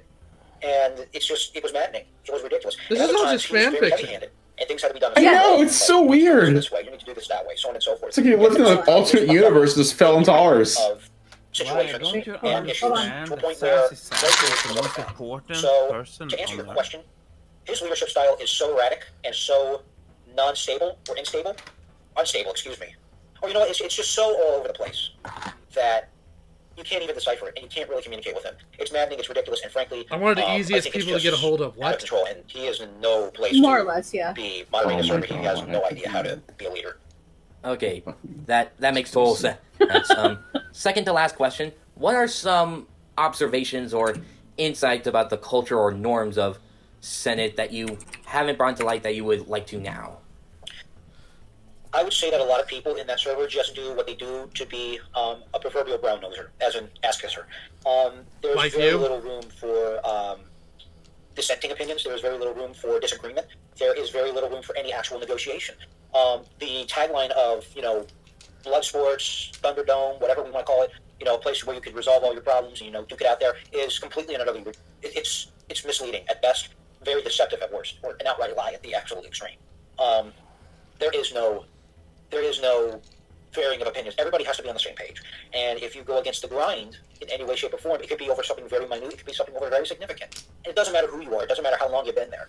The moment you dissent, you're going to have at least a couple of people come after you. And they're going to bring you into a call and try to say that, you know, oh, you're a Sioux apologist, or you're a pedophile apologist, when in most cases, it's just a simple disagreement over something that doesn't even have to do with the furry fandom, doesn't even have to do with predators. What is he even on about? I don't know. I was very, tracked very minute stuff. It was very, Now keep in very mind, this is the nonsense people were listening to 2 years ago, thinking it was 100% accurate with no evidence. Behaving a little bit Well, people are fucking erratically or whatever. stupid. Always had to Still be a are. call. Always had to, be a call. Always Oh, yeah. had to record it because everybody wanted to save it and archive it and come back to it and laugh at it later. In that case, I don't think that there's anything else that I can provide on that front. But when it actually comes to the moderation staff, they condone it. They 100% condone it. And these are people in their, well, aside from Lyle, who is 38 going on 39, most of them are in their mid-20s. I'm 25. I know that a bunch of them are 24, 23. I think some of them are a little older than that, 30 plus. But they have no adulting skills whatsoever. If you want to talk about adulting skills, that is not a prime example. They are very You childish. live with They are your very mommy. stubborn. They are extremely in cahoots with one another, as in they're in lockstep. They always walk And on the throw same stuff path. at her. There is no... Yeah, there's we're in no lockstep. We never variety fought at of all. There is no variety of discussion. It always has to be one way. And I'm going to be blunt and honest. And I'm going to kind of go a little bit off cuff. I'm going to keep it to a minimum. I would advise anybody that is looking to join the Senate not to do so, because it is a waste of time.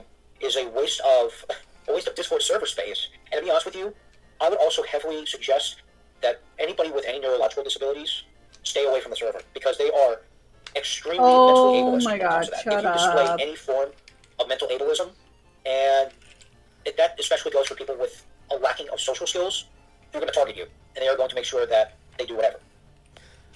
Okay, hey, that makes perfect sense.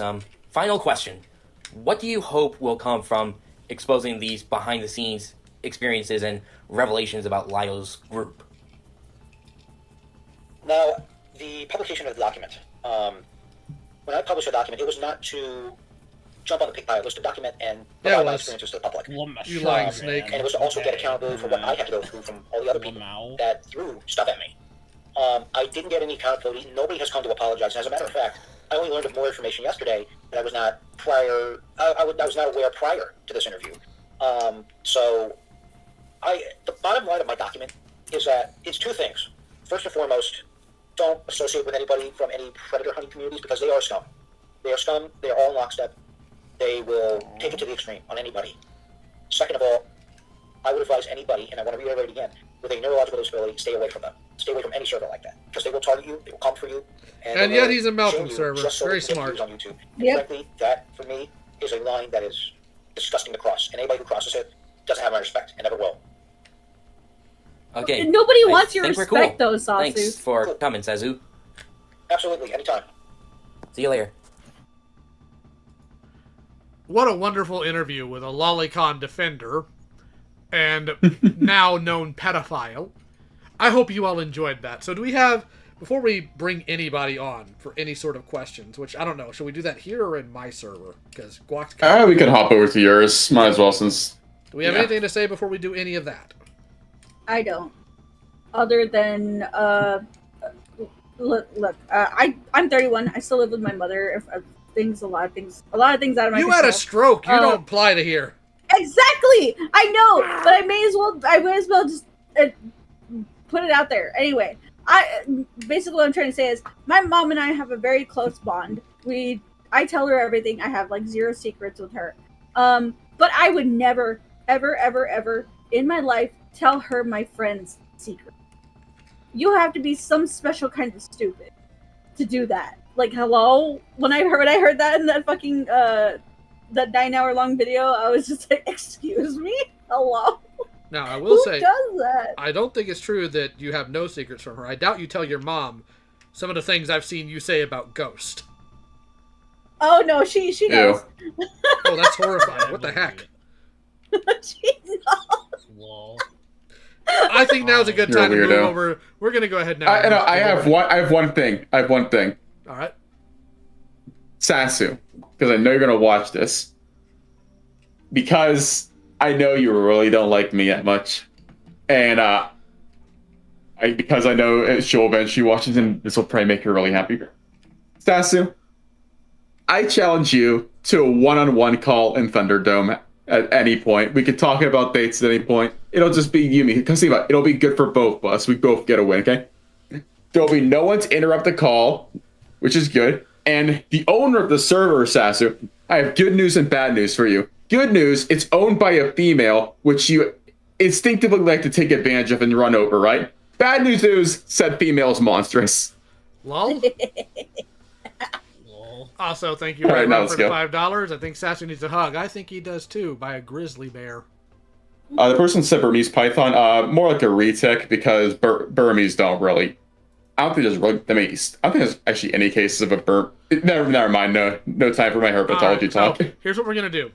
We're gonna hop into Cat Slayer, and if you have questions about Sassu, not about John Nipply Meatpacker, but about Sassu, if you hop into, I don't know, any of the other chats will drag you in. I'm gonna go ahead and hop in my office. That's where we're gonna do this.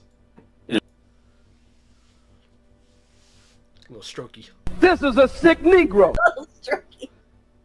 Thank you, Weebus. Very cool. Yeah, I did want to say, like, Sassu, you're gay. Just, like, stop denying that you like men. We've seen here for affinity, there's not a single female on there. Not a single one.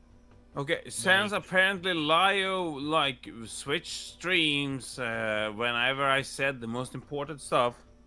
As per usual, I don't care about me. Oh, don't even. No, You can say what you need to.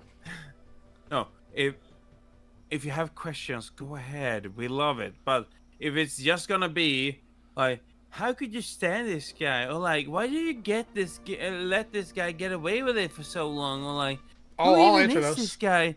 Don't ask it. Oh, I'll answer it. Like, they just may not like how I do it. They don't like what I will do with it. If I hear one, oh, I wasn't paying attention, I will lose it. I will lose it. That's all. Do I have I'm another I'm gonna get. I'm gonna quickly refill my drink, so I'll be right back. Yes, that will give me another stroke, and we don't want that. We'll give it 5 minutes to see if anybody hops in. Just hop into one of the chats and we'll pull you in if you want anything information-wise. Or if Asuka wants to peek in for a minute, since I know she's watching. I still can't get over the wars with a big love on his shirt. Fucking hilarious. I know Smoot was affected too, but she's probably asleep by now. I know. I'm sure she was. No, he dicked with her too. He dicked with any AFAB who would give him attention. Yeah. No, I know. You know, well, no. Well, I don't know. I was like, I think I was the only one. But then again, like I said, I never gave him the time of day. Also, I think weren't you trans at that point? That would have yeah, made it worse. You see sort what of, he did with yeah. Lumi? Yes, yeah, exactly. That's why I was like, yes, but B doesn't have an exotic accent though. True. Or throw up every 20 minutes. Maybe he's into vomiting. I mean, he does have a bird OC. No. Oh. Actually, let me.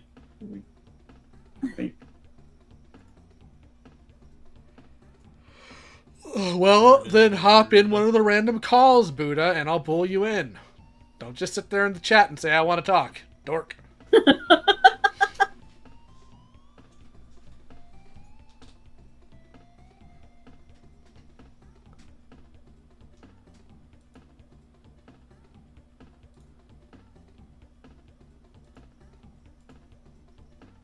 And after this Q&A, I'm going Thank to you, bed. Yen, for rating into us. Yay. Everybody says hello, Actually- Mother Yennefer. Actually, you know what? Real quickly, I seen a chat of Asuka. Once all the questions are done, you should join the chat real quick, because there is one thing I feel like you can contribute to. If not, Loon, you can also join. Oh, Loon.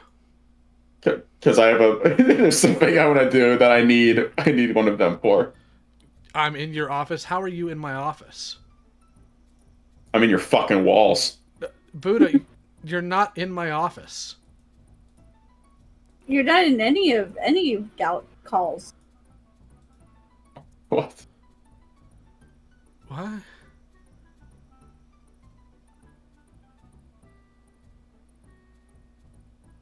Is this the legendary? Is this the legendary Lio Convoy stream scuff?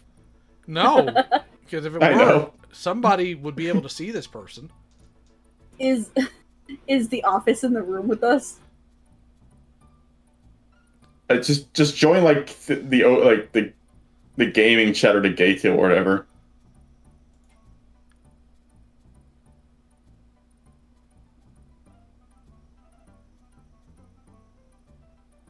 Where Are they looking in the wrong server? there should only be one Lyo's office. Oh, okay, here we go. Hello, Asuka. Well, we can. This person's going now. Asuka, I'm gonna do a little theory, okay? Okay. Okay, Sassu, because I still know you're watching this at some point.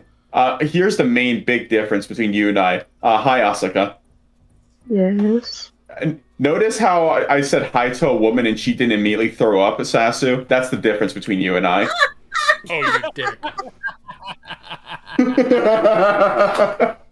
Oh, I love that. That's funny. Oh, shit.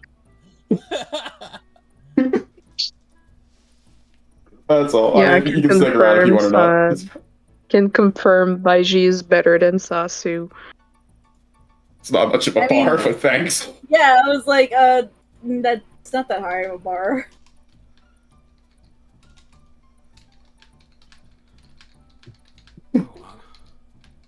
They're in the side chat of the office. That's not the same as hopping in call. Jump in.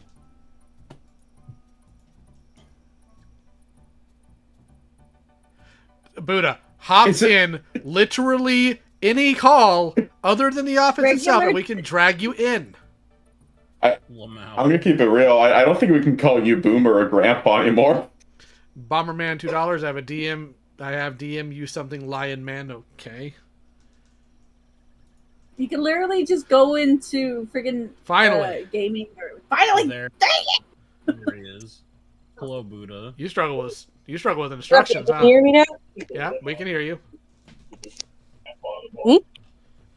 Yeah, I can hear you. Okay, so what's up?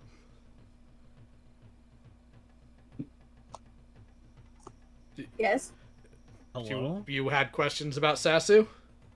Yeah, I think, really honestly, I have to ask, what other kind of, if I remember correctly, didn't Sassu have some kind of thing with, baseball mascots or something like that? Yep, he has an obsession with baseball. That's what his entire generation is surrounded with. Specifically, hyper buff furry men playing baseball with their shirts off and all sweaty. Oh, yeah, that honestly makes a lot of sense. Nothing like But I some guess- Vara baseball. I'm kink shaming so hard. Yeah, but I guess my only thing that I have to say is that I honestly dodged a bullet because I remember that he actually sent me a friend request one time, and I just went, I don't know, man. Yeah, you did. Good for you. Yep. Like, honestly. What the hell is Slug doing? Who? He wants attention. Oh. I'll give him attention. There we go. Lamau. Sorry about that. So drunk and tired. You have any other questions, Buddha? Just This real. Just. You fuck real. Is that all? yeah, that's all I got right now, but Okay. sorry about this. I will toss you back into Gym Pop and drag somebody else in. Good luck. You're like top 5 in the World Songsman tournament right now. So, Hello. Hello. Who is this? So what questions do you have about Sassu? I was gonna ask, do we know exactly why he chose an eagle of all things? Is he just like super patriotic or something? He is not actually. Not at all. Sure. That's surprising. I think he Wasn't just- always that. Yeah, it's been other things, but we don't know exactly why. Any other questions? Not exactly. I just had that one. Okie dokie, tossing you back into the river. All right, sweet. Slug, I will Riveting questions, guys. All right, so what questions you got about the Sassu stuff? Oh, hi. Not really a serious question, but just something that's a joke. Do you think he, like, you know, sings "Take Me Out to the Ball Game" before he goes to bed? Yes. Yes. Sure. No. That's no, my no, newest no. headcanon. What he, That's no. my new headcanon. No. That is no, he does. He thinks to himself. He sits and sounds going, Lumi, please come back. As he throws, as he throws his phone across the fucking room. Yeah, he cries. He looks at pictures of Lumi's new blackface with his dick in his hand if he can grab it. He misses Lumi so much. Maybe shoving a few chicken eggs up his ass. Oh my god. He wishes those were Lumi's eggs. Haha. Ew! Get out! That is something I did not want to hear coming home from work. Oh my god. Alright. That was the only question I had. Alright, You adios. guys are gay. Bye. Fuck you. Are we done? Yen, Yennefer. Oh, Yen. Oh, Yen wanted in. What can we do for you, Mother Yennefer? Die. KFC or McDonald's? Depends on what I'm looking for. Food. What type of food? You're not always hungry Someone's for the same meat. thing all the time. You're driving for like 5 hours, and you need something to eat, and those are your two choices. McDonald's because it's cheaper. Okay, But that's so all I first, wanted. first I need to make Hot, sure. wet shit. First, though, I have to make sure an autistic person's in the closet so I can yell at them. Absolutely. Now. Love you, Ren. All right. So, anything Was else? an experience. Well, I mean, Sasu's, he put himself back in the closet, so I guess you can yell at him when you're at McDonald's. Oh my god.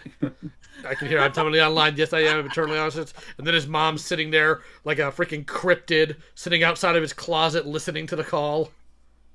That is so fucking weird, dude. He's a cable, you're so right, you're so big and handsome. Dude, even when I was a little kid, like a young teenager, my parents didn't do that. Bro, I can't. Wow. Instead, they got I shocked couldn't and confused that we were reading poorly made Mr. T comics instead of looking at porn. Well, no. That was I was looking at dinosaurs. Yes, as you should. As all men should. Alright, I think that's it. We're going to go ahead and close out the stream. We'll figure out what the topic is for next time. Actually, you already have before it? we end off, as we close out, I feel like people need to be reminded as to who our amazing sponsor is. Yes, you're right. Oh, How yeah. could I have forgotten? One moment.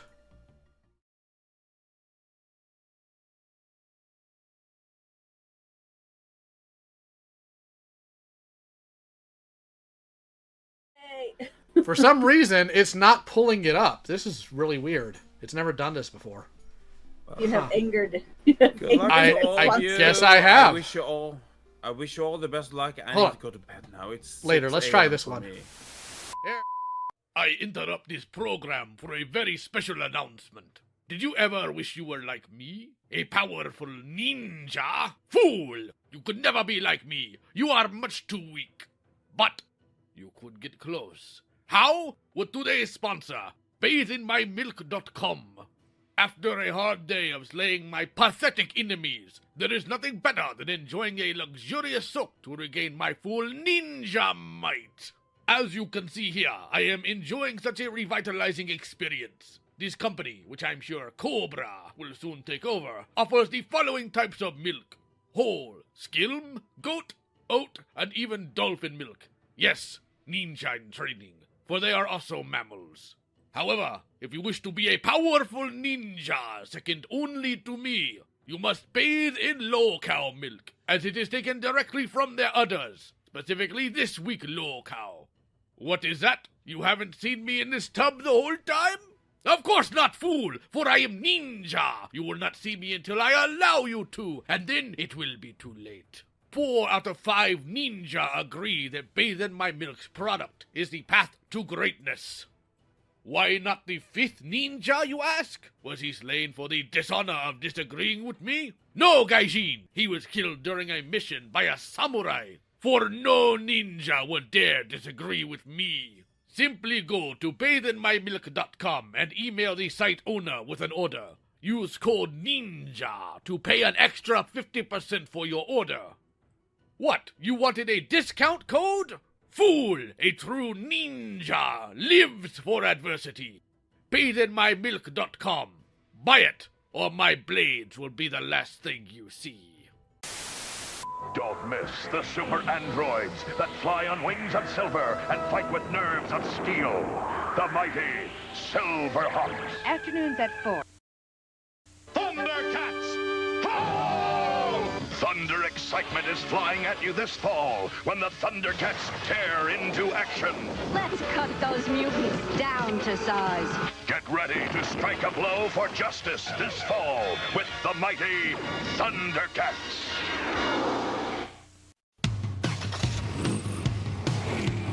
Lupin! Lupin!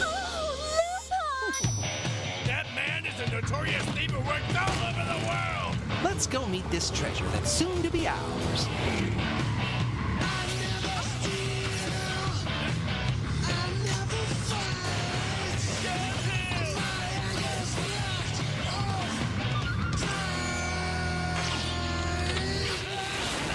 Don't say that I didn't warn you.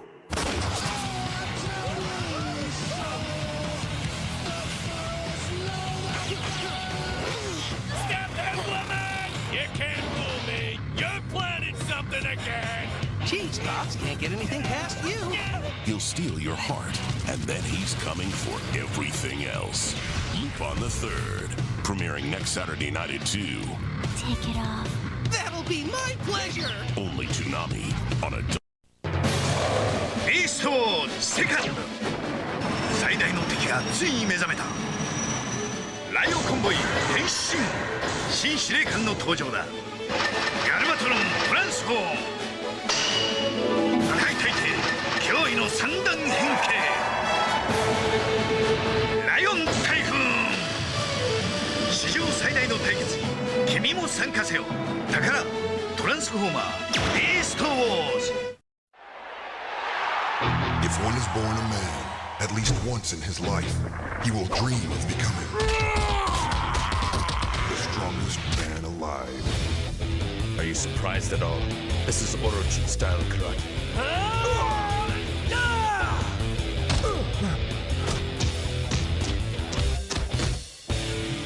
That's it, baby. Come straight for me.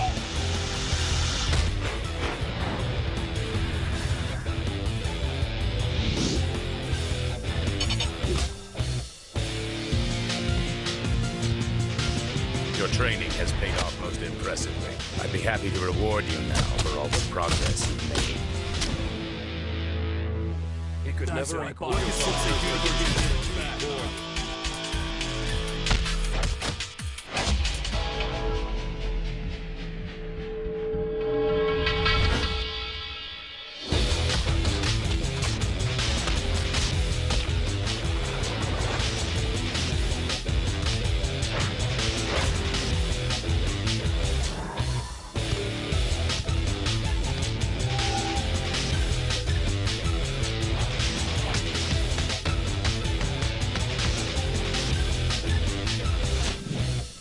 What an adorable little playground you have here. Rocky the Grappler. You have accessed the secret files of the SWAT Cats. Name, automatic cement launcher. Function, launches pre-mixed fast-drying cement at the rate of 5,000 GPM, glots per minute.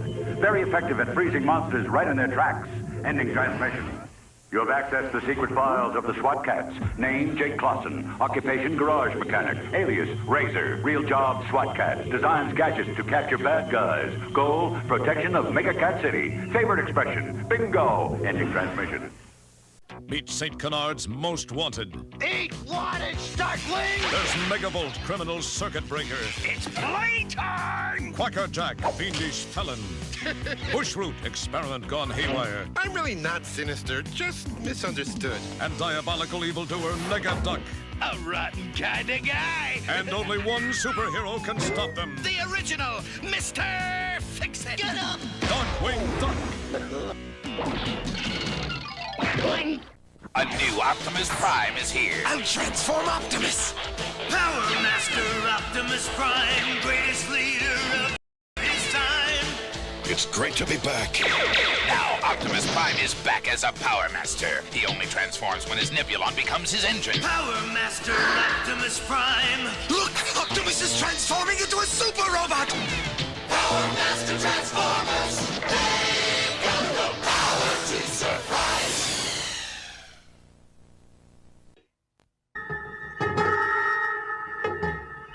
The Earth lies shattered and broken, a ruined wasteland that is now struggling to sustain life. Humanity is near the end after a devastating global meltdown.